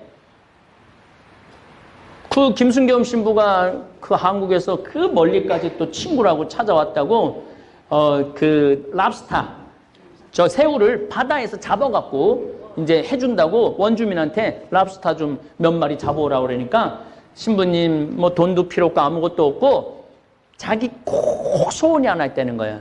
청바지 메이드 인 코리아로 써 있는 거 하나만 주면 잡아주겠다고. 그래서 올 때 청바지 많이 싸갖고 왔죠. 왜냐하면 선교사들은 옷 막 찢어지고 헤어지니까 청바지를 많이 갖고 가요. 그거 하나 없겠나? 그래갖고 집에 와갖고 메이드 인 코리아를 찾는데 전부 다 메이드 인 차이나래. 자기는 꿈에도 몰랐다는 거, 꿈에도. 근데 겨우 반바지 하나 메이드 인 코리아 청바지가. 그걸 갖고 거기 파푸아 뉴기니 원주민이 너무너무 좋아해갖고 랍스타를 이만한 거 하여튼 열 몇 마리를 잡아왔어요. 근데 지금도 그 랍스타를 잊지 못해요. 아유, 지금은 별로 랍스타를 봐도 별로지만은 그때는 막 새로운 음식, 그런 굉장히 고급 음식이잖아요. 그거를 그냥 먹는데, 한 마리를 먹는데, 너무 맛있더라고. 바다에서 갓 잡아갖고 한 거라. 그랬더니 그 김신부가 나한테 그러더라고요. 이제 우리 창현이 너 조금만 있으면 꼬리 부분만 먹을 거라는 거야. 근데 한 마리를 먹으니까 배가 너무 부른데 5마리가 있는데 도저히 못 먹겠더라고. 근데 꼬리 부분이 제일 맛있는 거야. 꼬리만 4마리는 다 뜯어먹고 말았던 내 기억이 나는데 어쨌든 이 중국 제품이 없으면 세계가 돌아가지 않는 상황이 20년 전부터 시작됐던 거예요. 그리고 이 중국이라는 나라가 짝퉁으로 못 만드는 게 없네. 모든 걸 약 딱 1% 부족한데도 다 만들어내. 근데 문제는 이 짝퉁 때문에 소신을 갖고 자부심을 갖고 물건을 만들던 장인들이 전 세계에서 사라져가는 시기이기도 해요. 다 각국의 나름대로 기술을 가지고 신발 만드는 사람, 옷 만드는 사람, 가죽 옷 만드는 사람, 뭐 시계 만드는 사람 다 했는데 너무너무 싸게 짝퉁이 들어오니까 견디질 못하고 전 세계 장인들을 싹 죽여버리는 거야. 이건 내가 나중에 한번 또 얘기를 할 거예요. 요건 아주 중요한 부분이라. 왜냐하면은 가격 경쟁력에서 될 수가 없으니까. 그런데 짝퉁도 통하는 짝퉁이 있고 안 통하는 짝퉁이 있는데, 배도 우리나라가 계속 조선 배 만드는 거 세계 1위를 유지하다가 한 5년 전부터 중국한테 뺏겼어요. 왜냐면 워낙 싸게 하니까. 근데 이거는 1% 부족하면 큰일 나는 거죠. 중국한테 다 보냈는데 북극에 갔는데 배가 딱 서갖고 안 움직이는 거야. 이게 바다 한가운데서 배가 쓰면은요, 내가 그쪽에 관계된 사람들을 만나갖고 대화를 해보면요, 미친대요. 도로 한가운데서 배가 쓰면은, 차가 쓰면은 두고 딴 차 타고 가도 되지. 근데 짐은 잔뜩 실어놨지. 그 배가 바다 한가운데 쓰는데 그거 놔두고 어딜 가? 가긴 바다 한가운데서. 죽으는 사나 고쳐갖고 가야 되는데 어디가 고장났는 줄 알아야지. 배는 중국에서 만들어 왔고. 그래서 작년, 재작년에 그 중간에 쓰는 배들이 너무 많아갖고 작년부터 다시 한국으로 수주가 돌아오기 시작한 거죠. 그래도 믿을 건 한국이라. 그래서 올해 3월 달에 세계 1위 조선 수주가 다시 탈환을 했잖아요.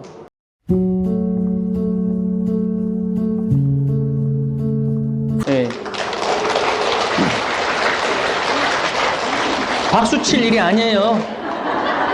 그 5년 동안 우리나라 조선소들은 구조조정이 들어갔고 울산, 통영, 옥포, 거제, 군산, 여수 수많은 조선소들이 문을 닫거나 일거리가 없어서 고전을 하고 있고 고통을 겪은 거야. 그러니까 결국은 돌아보면 결국 누구 때문에 이 고통을 겪고 있느냐면 중국 때문에 고통을 겪는 거야. 뭐 중국 때문에 수출이 잘 돼갖고 뭐 우리나라가 살만하니 어쩌고 저쩌고 해도 나중에 뒤집어 보면은 중국 때문에 고통을 겪고 있는 거예요.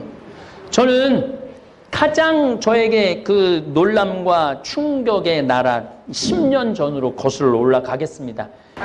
진시황 무동과 병마용 또 당 현종의 양귀비 사랑이 묻어있는 도시 시연을 둘러보았을 때, 야, 엄청 발전했구나. 한 번은 식당에 들어갔는데 중국 식당 얘기하는 거예요. 프랑스 베르사유 궁전하고 똑같은 모양으로 식당을 만들어놨어. 유리궁전도 있고. 그러니까 걔네들은 하여튼 뭘 똑같이 만드는데 귀신이야. 그 통이 커. 우리가 어떻게 감히 베르사유 궁전을 똑같이 한국에다 만들 생각을 해요. 그럼 그걸 식당으로 운영하고 있더라고요. 식당으로. 근데 뭐 거기서 밥을 먹으면서도 뭔가 1% 부족하다. 내가 베르사유 궁전도 갔다 와봤거든요. 근데 거기 베르사유랑 중국에 있는 베르사유랑 뭔가 1% 부족하다.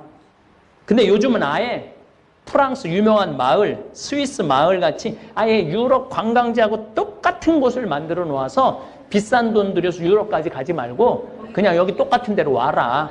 이렇게 만들어 놓은 데도 아주 많다는 거예요. 그리고 이제 제가 실크로드가 시작되는 곳이기도 하면서 칠채산이라고 산 색깔이 7개 있어요. 칠채산이라고, 무지개산이라고. 거기는 아주 중국 서안 아주 맨 끝에 카자흐스탄, 우즈베키스탄 들어가는 초입 부분이에요. 거길 가봤는데 거기까지 가는데도 비행기도 타고 차도 엄청 타고 가죠.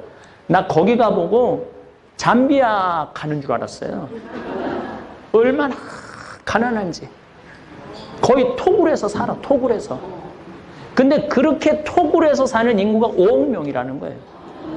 근데 거기 거 얼마나 또 추워. 불을 떼는데 전부 갈탄을 떼는 거야. 갈탄을 떼니까 굴뚝마다 새카만 갈탄탄 그게 나오는 거야. 그걸 보면서 야, 겨울에 저걸 때문에 저 미세먼지가 다 한국으로 올 텐데. 그게 내가 10년 전 일이에요. 근데 여러분들 미세먼지 시작된 게 10년 전이야. 10년 전. 현재 6억 5천만 명의 가난한 농민들은 최저 빈민국 신세로 살고 있는 게 중국이에요. 아니 중국 사람들은 해외여행할 때 돈 팡팡 100달러짜리 이렇게 하면 10,000달러 정도 되거든요. 그래갖고 막 무슨 뭐 구찌 뭐 이런 거 뭐 산다고 막 그러는데 그 사람들은 어떤 사람? 그 사람들은 다 공산당 사람들이에요.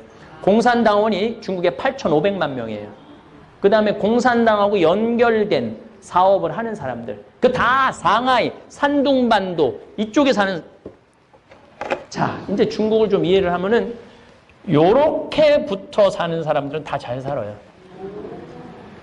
우리나라를 중심으로 산둥반도 요 밑에 요쪽에 있는 사람들은 다 잘 살아요. 베이징이 아까 900콜이라고 그랬죠? 요 라인에 있는 사람들은 다 잘 살아. 반대 뭐 티베트는 나중에 이 공산 1954년에 여기를 합병을 하죠. 요때 막 6.25 전쟁하고 정신 없을 때 요럴 때 막 다 뺏어와요. 그래갖고 중국이 엄청 커졌죠. 이 내륙 지방 사람들은 거지로 사는 거야. 거지로. 그리고 제가 여기 산둥반도 이쪽에 가서도 강의를 많이 했었는데 거기는요 유럽 같아요. 얼마나 건물을 잘 줘놓고 사는지. 그러니까 중국의 빈부격차는 우리 한국 사람들이 생각하는 것보다 훨씬 크죠. 중국은 지금 국민소득이 8,600달러예요. 1인당 국민소득이 8,600달러. 우리는 31,000달러. 우리가 중국보다 훨씬 잘 살죠? 네, 중국 무서워할 게 뭐 있어? 무서워할 필요도 없죠. 문제는 인구가 15억 명이기 때문에 G2, Great 2라는 거예요. 위대한 나라 둘, 중국이 결코 무시할 수 없는 나라죠. 저는 이제 5년 전부터 중국 여행을 더 이상 가지 않기로 결심을 했어요. 왜냐하면 한 6, 7년 전에 우리 생태마을 직원들을 데리고 장각의 여행을 갔는데 중국 사람들이 좀 나졌는 줄 알았더니 길에다 침 뱉고 소리 지르고, 특별히 우리 직원들 태운 관광버스가 거기까지 한번 5시간인가 갔었는데 반 이상을 중앙선을 넘어서 가는 거예요. 반 이상을. 내가 이런 생각이 들더라고요. 우리 귀한 직원들 중국에 데리고 와서 죽이겠구나. 그래서 내가 내 돈 내고 내가 여행 가는데 내가 사람 대접 못 받는 그 나라를 내가 왜 가? 안 그래도 돌아다닐 나라가 많은데. 그래서 그 후로 우리 직원들 데리고 유럽 여행 갔다 오고 호주, 뉴질랜드 갔다 오고 내년에는 올해는 미국 여행 갔다 오고 후년에는 마추픽추 갔다 와요. 내가 남미도 갔다 와봤는데 굉장히 사람을 존중해요. 가난한 나라지만은. 중국처럼 사람을 무시하는 나라가 없어요. 이 중화 사상 때문에 그래요. 다른 사람들은 다 미개하고, 그러니까 소크라테스 말대로 자기 자신은 모르고 사는 거예요. 자기 자신은. 나는 공자의 나라라고 생각이 안 들어요. 사실 또 얘네들은 공자가 누군지도 몰라요. 실질적으로. 일단 하여튼 이 중국이 베이징 쪽에 공장이 많았는데 지금은 산둥반도로 공장을 다 옮겨요. 왜냐하면은 여기 막 스모그가 너무 일어나니까 안 되겠는 거야. 그래서 이쪽에 원자력 발전소, 무슨 공장, 화력 발전소 다 산둥반도, 홍콩 이쪽으로 다 옮기고 있어요. 그래갖고 11월 달만 되면은 그 미세먼지가 우리나라로 날라오는 거예요. 그러면은 70% 원인이 중국한테 있어요. 우리나라한테는 30%밖에 없고. 그러면은 이게 굴 쪽에다 징집 장치라는 걸 해놔갖고 조금 좀 이렇게 한 20m, 30m 올라가면 없어지는 시설. 그거 20m, 30m 하얀 연기 나온 거는 징집 장치로 물을 다 떨어뜨려갖고 그래도 깨끗한 수증기가 나오는 거야. 그 20, 30m 하얀 연기 나오는 건 괜찮아요. 근데 막 새카만 연기가 나오면은 100m만 올라가면은 여러분들 인천공항에서 비행기 타면 산둥반도까지 가는데 걸리는 시간은 30분밖에 안 걸려요. 바로 코앞이야. 코앞에 우리 지금 공장을 놓고 살고 있는 거야. 그럼 중국이라는 나라가 윤리가 있어갖고 우리가 그럼 징집장치를 설치하겠습니다 라고 말할 일은 절대 없다는 거예요. 중국 사람들이 그럼 왜 길거리에서 젊은이가 할머니를 때리고 주위 사람들 막 두들겨 맞는데 불구경하듯 쳐다만 보는 인륜이라고는 도저히 알지도 못하고 실천하지도 않는 중국 궁금하지 않아요? 왜 저러는가? 한국의 관광 온 중국 관광객들 제가 여러 번 목욕탕에서 만났는데 정말 시끄러워요. 얼마나 시끄럽게 떠드는지 몰라요. 완전 자기네들 목욕탕 자기네들이 산 것 같이. 중화민국이 그런 거죠. 중화민국이. 자기가 그렇게 떠들어대면 주위 사람들 방해하고 모욕한다는 생각을 전혀 하지 않는 사람들입니다. 심지어 비행기 안에서 자기 무시당했다고 승무원한테 뜨거운 물 뿌리고. 도대체 중국 사람들 왜 이렇게 무식할까? 심지어 비행기 안에서 난투구까지 버리고 늦게 출발했다고 막 비상문 막 문 열어 막 승질 난다고 자기네들. 그런 거 여러분들 뉴스에 거의 매일 나온다고 봐야 돼요. 지난번에는 뭐 스페인에 가갖고 막 쫓겨났다고 들어 누워갖고 중국에서 막 물어내라고 보니까 제 날짜에 오지도 않고 그 소파에서 하룻밤 자게 해달라고 생떼를 쓴 거죠. 우리나라에서만 생떼를 쓰는 게 아니라 전 세계 돌아다니면서 생떼를 쓰는 거죠. 사실 우리도 20, 30년 전에 대한민국도 외국에 나가서 그랬어요. 그래서 나 한국 사람 만나면 너무너무 창피할 게 많았어요. 한국 사람들 만날 때 우리가 막 $10,000 소득 넘어가고 여행 자유화와 90년대 초 하늘문이 열리면서 동남아로 유럽으로 쏟아져 나갈 때 외국인들 보기에 정말 한국 사람들 수준 떨어진다고 손가락질 많이 받았어요. 그걸 지금 중국 사람들이 다 받고 있는 거지. 현재 $30,000를 넘어서서 조금은 이제 그런 추태가 없어지고 교양이 생기고 워낙 중국 애들이 난리를 치니까 한국 사람들이 뒤에서 구경하느냐고 추태를 부릴 시간이 없어요.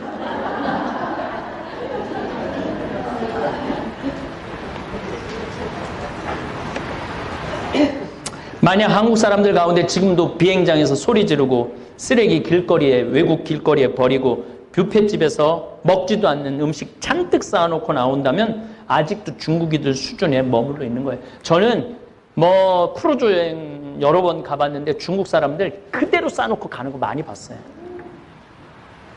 먹지도 않을 건데 그래갖고 저 노르웨이의 한 크루즈는 그 중국 사람들 때문에 내년에 문 닫는 데잖아요. 그 오는 거 말릴 수도 없고 그 음식 수지 타산이 안 맞고 그래갖고 문을 닫는데요. 어쨌든 저는 그러면은 왜 중국이 이런 일이 벌어지네. 이 진짜 중국 이야기를 지금부터 하고 싶은 거예요. 진짜 요거 잘 들어야 돼. 이제 정신 바짝 차리고 1959년부터 1961년까지 중국은 대약진 운동이라는 걸 해요. 정확하게 1957년에 시작을 해요. 대약진 운동이 뭐냐면은 사람들이 하도 굶고 그러니까 쌀 수확량도 좀 늘리고 동네마다 용광로를 만들어서 동네마다 철제 기구도 좀 만들고 이런 거 하자고. 그래갖고 4가지 좀 해충을 죽여야 된다고. 파리, 쥐, 모기, 새, 참새. 참새는 왜 죽이느냐 하면은 나달 다 뜯어 먹으니까 우리 양식 뜯어 먹는다고. 그래갖고 이 58년에 2억 마리를 죽여요, 참새를. 59년부터 61년에 중국에 무슨 일이 벌어지느냐면 3,500만 명이 굶어 죽어요. 인구의 3,500만 명이 굶어 죽어요. 그 정말로 지금 뭐 이 얘기를 다 못하지만 부모가 자식 많이 잡아먹었어 이때. 그리고 옆 동네에서 양식 구하러 온 사람, 옆 동네는 안면 없는 사람들이잖아. 바로 잡아서 먹는 비일비재야. 3,500만 명이 죽었다 그러면은 어느 정도예요. 근데 왜 도대체 그런 일이 벌어지느냐? 아니 참새를 다 잡고 나니까 참새가 해충을 다 잡아먹었는데 해충들이 다음에 59년부터 난리가 난 거야. 이게 웬 떡이냐? 그래갖고 그냥 벼이삭, 벼 싹 다 잡아먹은 거야. 식량이 없으니까 굶어 죽은 거죠. 이게 대약진운. 이게 막 인류 역사에 정말 충격적인 일이 중국에서 벌어진 거예요. 그리고 1966년부터 1976년까지 문화 대혁명이 일어나요. 아니 러시아를 보니까 막 문인들이 막 발표를 하고 예술이 막 대단하단 말이야. 그래서 마오쩌둥이, 그럼 우리도 하자고. 그래갖고 1965년에 막 발표도 해봐라. 그러니까 난리가 난 거야. 공산주의 잘못됐고, 독재 잘못됐고, 이거 안 되겠다. 그래갖고 홍위병. 얘네들은 하여튼 빨간 거 엄청나게 좋아해요. 황건적, 홍건적, 이번에는 홍위병. 이 홍위병, 대학생들을 중심으로 해서 이 홍위병을 구성을 해갖고 교수들, 선생님들 데려다가 인민재판하고 다 죽인 거야. 이때 350만 명을 죽여요. 350만 명을. 그래서 66년부터 76년까지 학교도 배울 필요 없다고 문을 닫아요. 그래서 중국은 66학번부터 76학번 자체가 없어. 이때 교육을 전혀 받지 못한 이 세대들, 50대, 60대, 70세 세대들이 중국을 이끌고 가는 거예요. 그러면 이때 교육을 전혀 받지 못한 이 사람들이 자기 자녀한테 윤리교육을, 아예 윤리교육을 하지 말라고 그랬어. 그리고 더 놀라운 건 공자 사당을 무너뜨려요. 공자 사당을 음모를, 저수지를 만들어. 그 다음에 왕들 묘도 다 파버려. 뼈까지 다 추스려버려. 그리고 이 종교는 인민의 아편이다. 그리고 이 유교도 종교다. 그래갖고 싹 다 부셔버려. 심지어 어느 정도냐면은 요리사까지 다 죽여버려. 니네들이 미식으로 해갖고 인민들 배 굶긴다고 지가 대약진 운동해갖고 인민들 3,500만 굶긴 건 생각하지 않고, 공자 책도 다 불사르고, 공자 묘를 폐허해서 연못으로 만들고, 불상은 녹여서 숟가락으로 만들었어. 숟가락으로. 교수들은 땀 흘려 노동을 하지 않고 밥 먹는 벌레 같은 놈들이다. 앞으로 교육으로는 돈 받을 수 없다. 이게 그 유명한 문화 대혁명이에요. 1966년부터 76년. 옛것은 모조리 숙청해라. 문화, 교육, 정치, 심지어는 부모들까지 공산주의 사상에 어긋나오면 자식이 부모 인민재판에 세웠고 죽이기까지 해요. 그러니까 중국이 지금 저렇게 비윤리적이고 아주 저급한 문화를 보이는 이유 중에 하나가 이 문화 대혁명 때문에 그래요. 근데 저거를 자기네들의 문제점을 알아야 되는데, 저 문제점을 모르는 거예요. 내가 보기엔 중국 사람들, 미국 사람들 따라가려면은 100년은 더 쫓아가야 돼요. 100년은. 우리나라 따라오려면 50년은 더 따라와야 되고. 왜냐하면 교육이라는 거는 100년이 시간이 걸리는 거거든요. 지금 윤리교육을 하려고 해도 윤리교육이 안 돼. 왜냐하면 소황제를 들어봤죠? 왜냐하면은 인간이 너무 많으니까 한 명만 낳게 한 거 아니야. 그러면은 할머니, 외할아버지, 친할머니, 친할아버지, 엄마, 아빠, 애 중에 하나밖에 없는 거야. 하나하나 30년 동안 그래 낳았으니까. 얘 위에 6명이 얘한테 벌벌벌벌 떠는 거야. 그러니까 지금 20, 30대 애들이 예의가 있을 수가 없는 거예요. 그러니까 지금 이 중국 애들이 한국에 와갖고 여행을 하고 나면은 자기 필요한 물건 다 사면은 중국에서 입고 온 건 다 버리고 가. 호텔에다 다 두고 가. 가방도 두고 가고 다 두고 가. 새 거 갖고 가는 거죠. 참 그런 걸 보면은 기가 막히죠. 내가 왜 중국 걱정을 하느냐. 중국 걱정을 왜 하느냐 하면은 이제 우리가 중국을 잘 알아야 돼. 중국 사람들 제주도에 관광 온다고 땅 다 팔았어요. 다 팔은 건 아니고 여의도 2배 많은 거. 한 제주도에 150만 평 정도, 160만 평 정도의 땅을 팔았어요. 사실은 제주도에서 160만 평이면 어마어마한 땅이죠. 그렇게 팔아놨더니 거기에 걔네들이 호텔 짓죠, 식당 짓죠. 그렇게 팔아놨더니 아니 거기다가 식당을 줘갖고 중국 관광객을 우리나라 식당으로 안 보내고 자기네 식당으로 다 끌고 오네. 우리는 땅 뺏기고 관광객들 아무리 바글바글해도 시끄럽기만 하고 돈은 누가 벌어가? 중국 사람들이 다 벌어가는 거예요. 그러니까 이게 우리가 중국을 이해하지 못하는 아주 극단적인 피해 중에 하나가 바로 그거예요. 그래갖고 뭐 사드 때문에 또 싹 빠져가갖고 또 내가 제주도 1년에 한두 번은 꼭 내려가는데 내려가 보면 건물 짓다 말아갖고 폐허로 되는 건물들이 아주 길에 널려 있어. 길에 널려 있어. 그러면은 중국은 이 제주도가 이렇게 망가지는 데 있어서 관심이 있느냐? 15억의 땅이 그렇게 많은데 그거 한다고 피해는 누가 봐? 우리가 봐. 그러면은 3만 달러를 사는 우리 국민들이 8,600달러밖에 안 되는 중국 사람들한테 그 땅값 3배, 4배 준다고 팔아야 돼요? 팔지 말아야 돼요?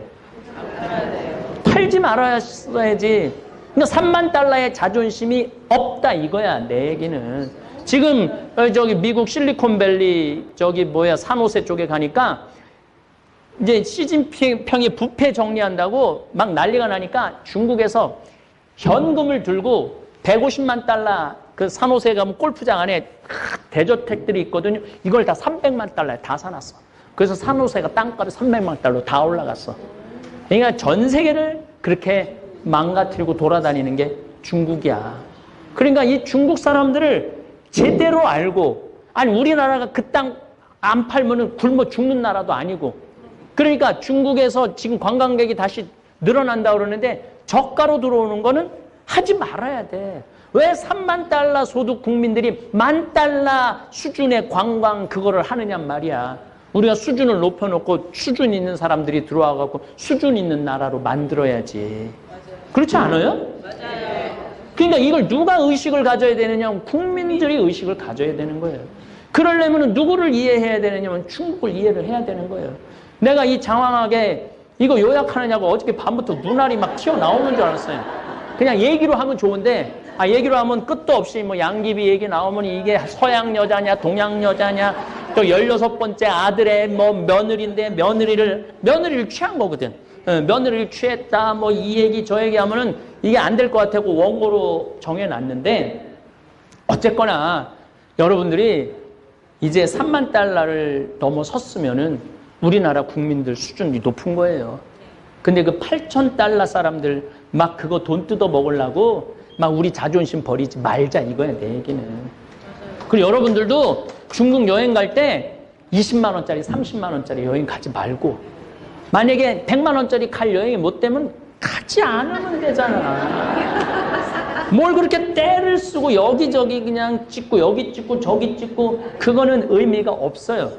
3만 달러 정도 되면은 한 자리에서 일주일 정도 머무르는 여행을 하셔야 돼요.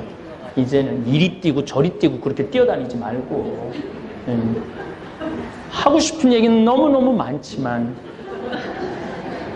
이 얘기를 이제 다음에 제가 여러분들한테 이야기하고 싶은 건 일본이에요. 일본 사람들은 그러면은 지금 거의 5만 달러 정도 되는데 5만 달러에 들어선 나 일본 사람들 많이 만났어요. 많이 만나고 이야기도 많이 하고, 일본 사람들 조금 배운 사람들 영어 수준 나하고 거의 똑같아. 그래갖고 얘기가 돼. 일본 사람들이 영어 참 못하거든요. 그래서 얘기가 된다는 거예요. 달래 영어 되는 게 아니라.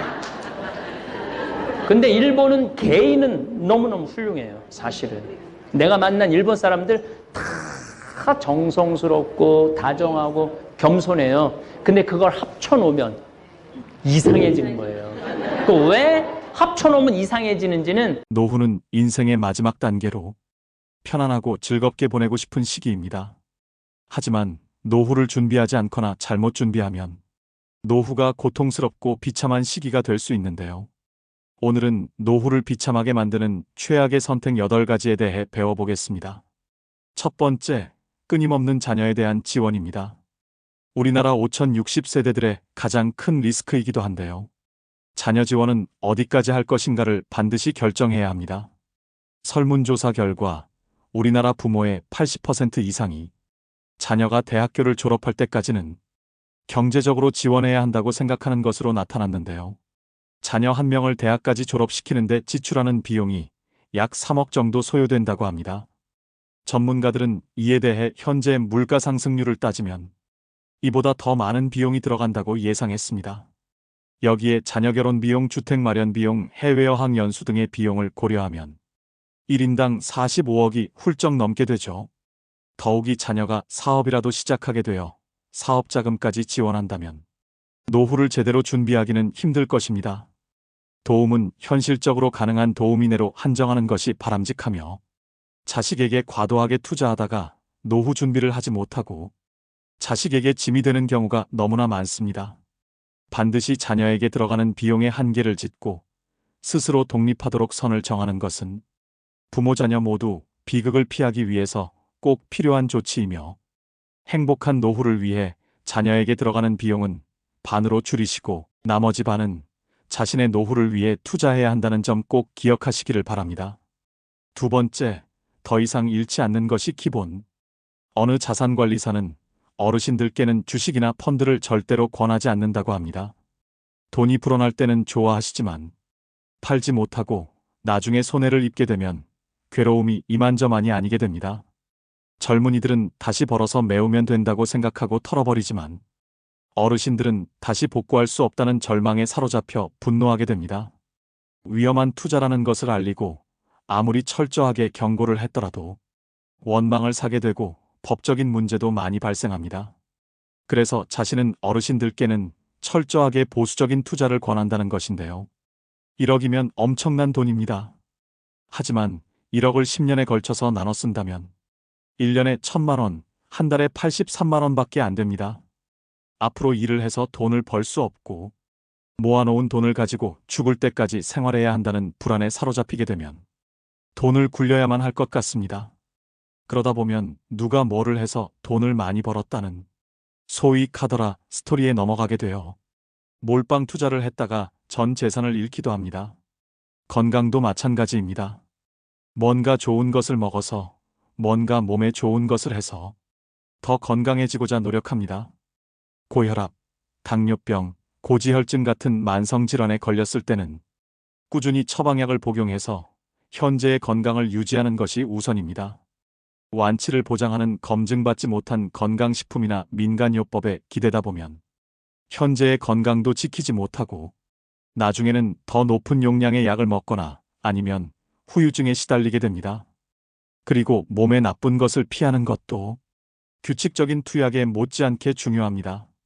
술, 담배, 위험한 성관계가 그 중에서도 가장 피해야 하는 것들입니다.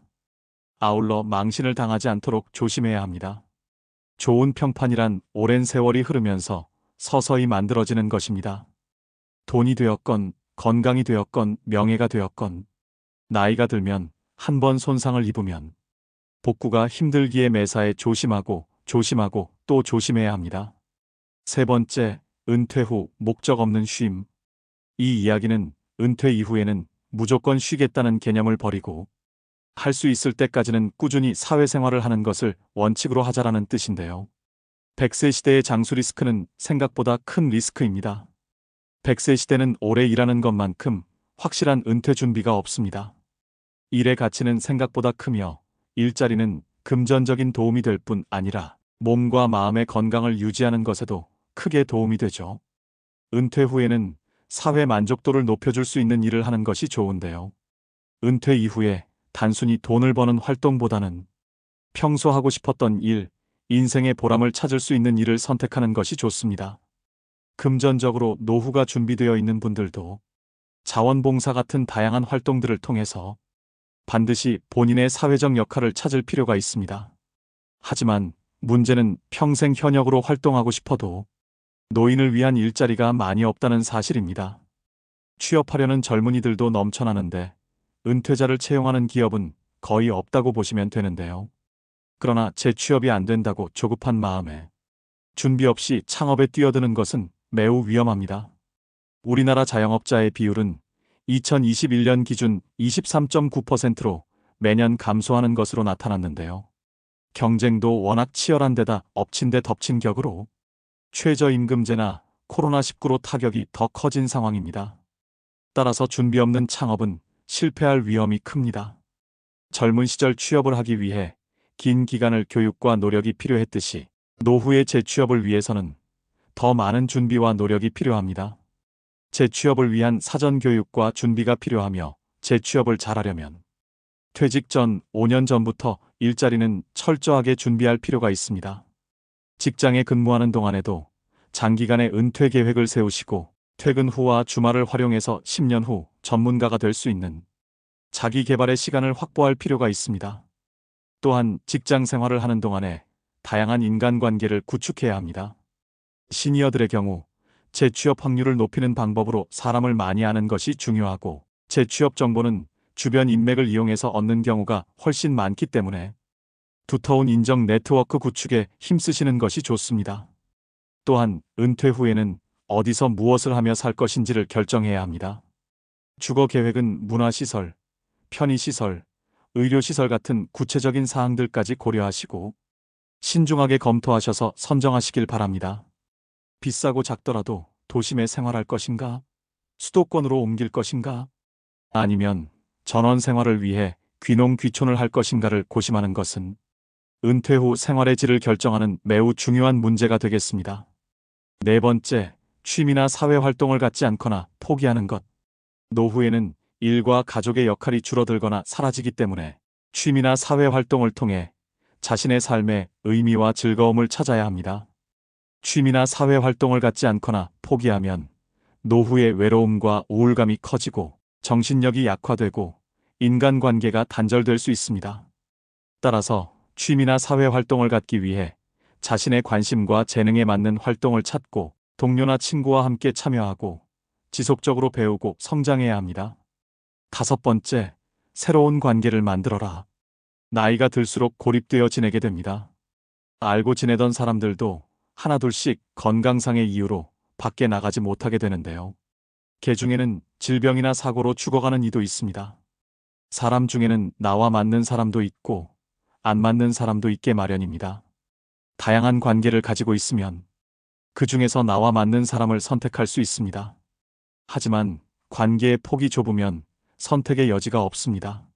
마음이 맞지 않아서 만나기만 하면 티격태격하면서도 만날 사람이 없으니까 어쩔 수 없이 계속 만나게 되기도 합니다.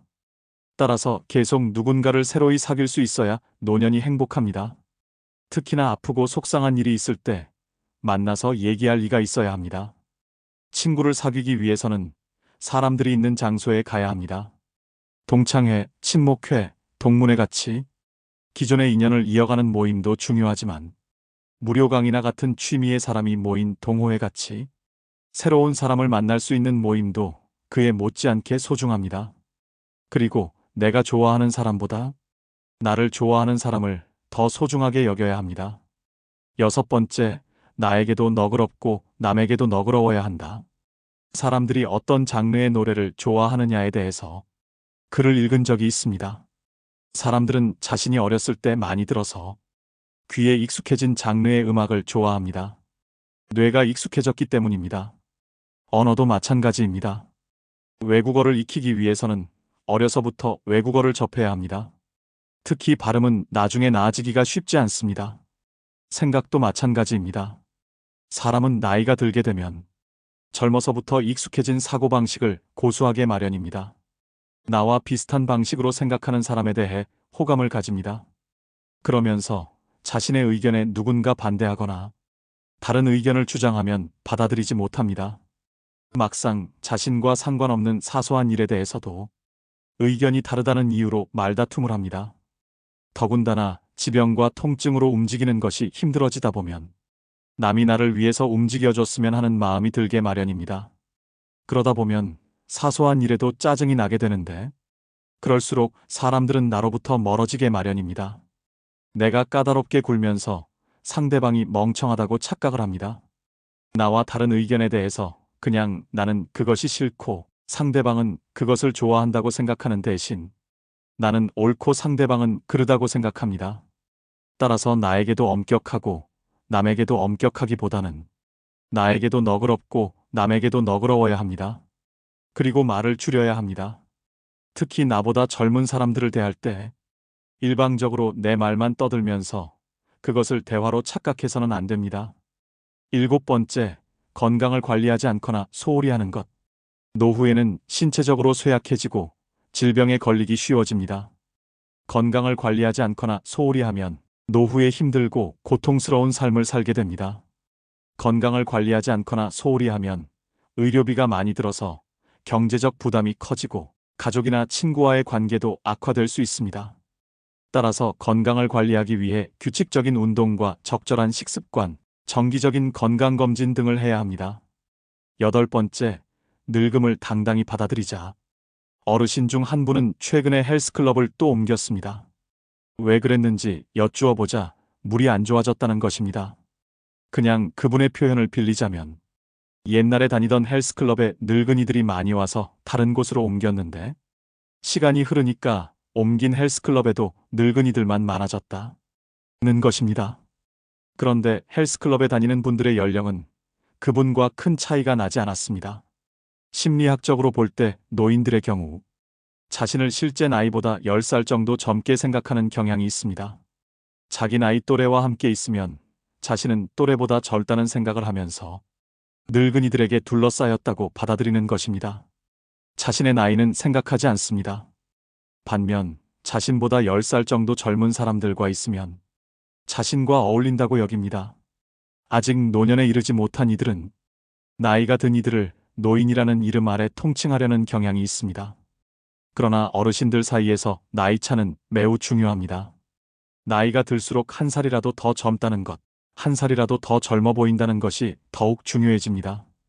젊었을 때는 세월이 무한정 있는 것 같고 젊음이 무한정 지속될 것 같습니다.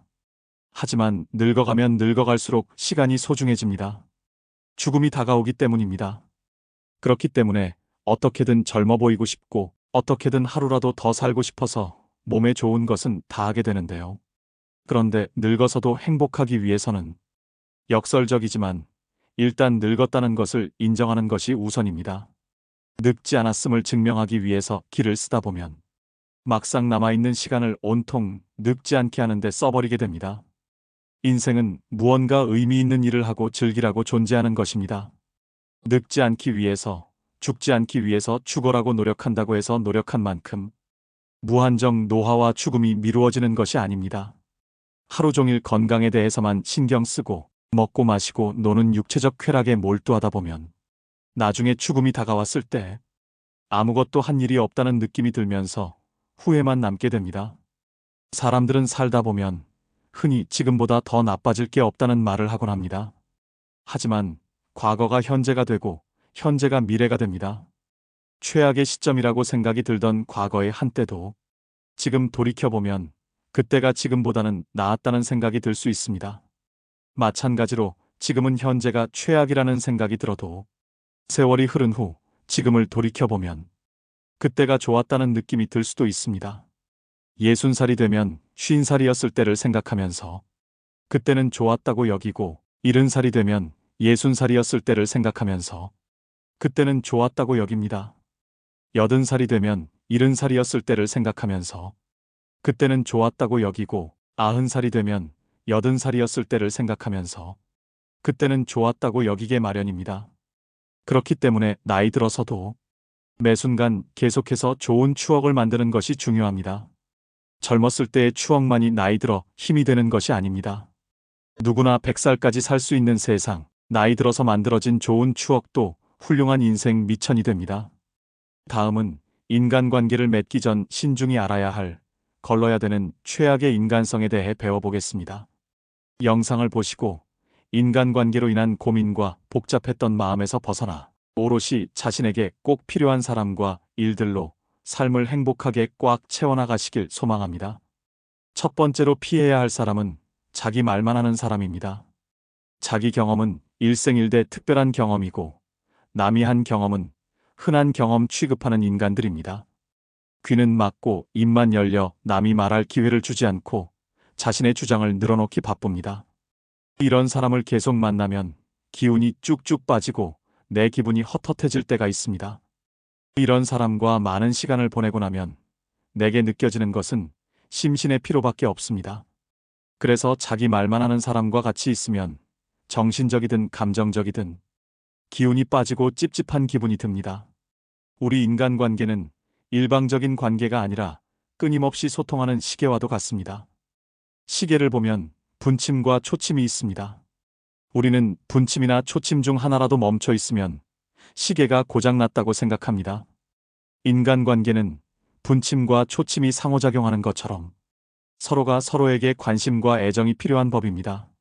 지금 만나는 사람 중에 자기 말만 하는 사람이 있으면 그 사람과 내 시계는 고장난 것이니 관계를 멀리하는 게 좋습니다.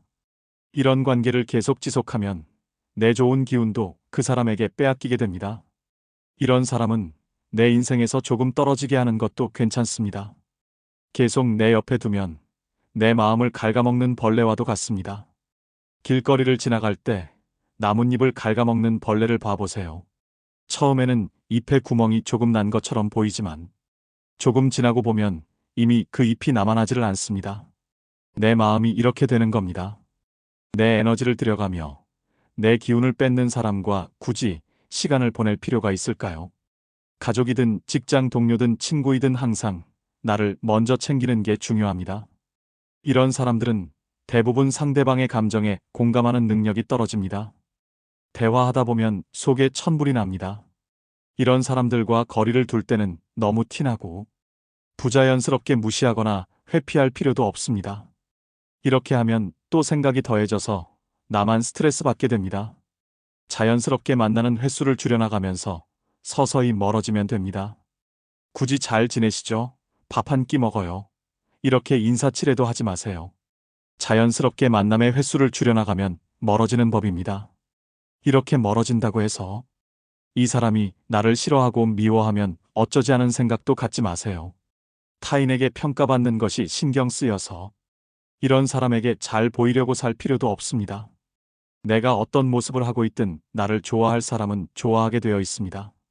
반대로 나를 미워하는 사람은 내가 뭘 하지도 않았어도 이유 없이 나를 미워합니다. 이런 건 자연스러운 삶의 이치입니다. 그러니 자기 말만 하는 사람과 멀어지는 것을 힘들어하고 스트레스 받아 하지 마세요. 그리고 만나서 이야기하면 나도 기분 좋고 상대방도 기분 좋은 사람이 누구인지 떠올려 보세요. 이런 사람이 나에게 득이 되는 사람입니다. 이런 사람과는 꾸준히 만나도 되는 법이니 내 좋은 에너지를 이런 사람들과 보내도록 하세요. 오히려 가끔씩 지혜롭고 참된 사람을 만나게 된다면 그것에 감사하며 살면 됩니다. 두 번째는 만나는 사람에 따라서 태도가 돌변하는 사람입니다.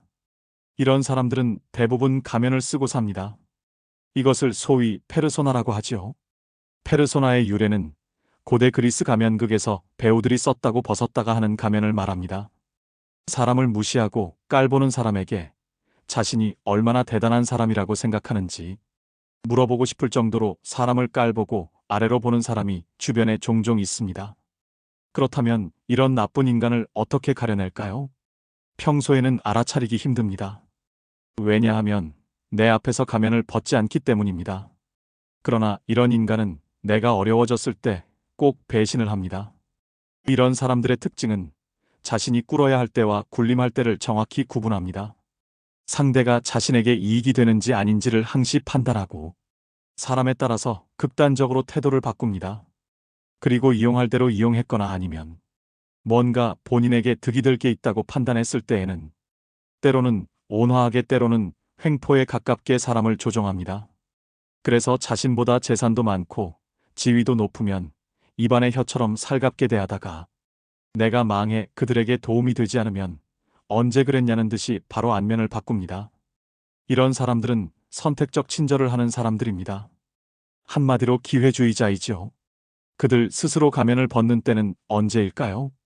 학교에서 후배를 만날 때와 직장에서 직급이 낮은 동료를 대할 때, 군대에서 후임병을 대할 때입니다. 즉 자신보다 사회적 지위, 직급, 재력이 낮은 사람을 만났을 때입니다. 한마디로 갑질을 합니다. 그리고 재버릇게 못 줍니다. 그래서 음식원 종업원이나 환경미화원 등을 사회적 지위가 낮다고 생각하고 하대를 합니다. 종업원에게 반말을 넘어 명령조로 말하거나 클레임을 걸 듯한 행동을 취하는 사람들은 눈여겨볼 필요가 있습니다. 아주 최악인 인간성입니다. 결국 아랫사람이라고 생각되어 막 하는 사람이 있다면 이런 사람은 인간성 자체가 나쁜 사람입니다. 그러니 이런 사람은 반드시 손절해야 합니다. 성격이 나쁜 사람은 지위, 명예, 본능에 약한 경향이 있고 태도와 언행의 이면성이 교묘해서 때로는 자신도 속고 있다는 사실을 눈치채지 못하는 사람도 있습니다. 만약 주변에 이와 같은 행위가 의심되는 사람이 있다면 그 사람이 약한 위치에 있는 사람들 앞에서 어떤 행동을 취하는지 주의 깊게 주시해 볼 필요가 있습니다. 세 번째는 흉보고 매사에 부정적인 말만 하는 사람입니다. 탁한 기운으로 힘이 빠지게 만듭니다. 이런 사람에게는 밥 사주는 것도 아깝습니다. 만나서 밥 사주려거든 차라리 그 돈으로 기부하는 게 좋습니다. 보통 부정적인 성향의 사람은 사람을 봐가면서 행동하고 말합니다. 처음에 이 사람을 툭툭 건드려 봤다가 자기 말 좀 잘 들어줄 것 같으면 그때부터 매번 누구 흉보고 부정적인 언행을 일삼습니다.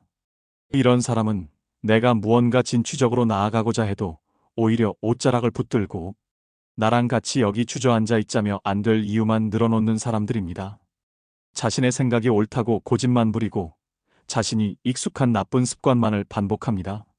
건강을 위해서 운동을 하라면 안 하고 게으름을 피우고 담배를 끊으라고 하면 나이 90까지 담배 피고 살다가 곱게 죽은 한 가지 사례로 핑계를 대고 재테크 이렇게 해봐라 얘기하면 만사 귀찮다고 합니다. 한마디로 입으로만 나대면서 불평, 불만만을 얘기하지 행동으로 절대 옮기지 않습니다. 결국 멀리 날아갈 수 있는 사람조차 이러한 이들에게 옷자락을 붙잡혀 함께 바닥을 기게 됩니다. 가족 중에 이런 부류가 있다면 절대로 고쳐보려고 애쓰지 말고 최대한 빨리 스스로 독립하거나 멀리해야 합니다. 여러분의 일생을 반드시 망칠 인간 부류입니다.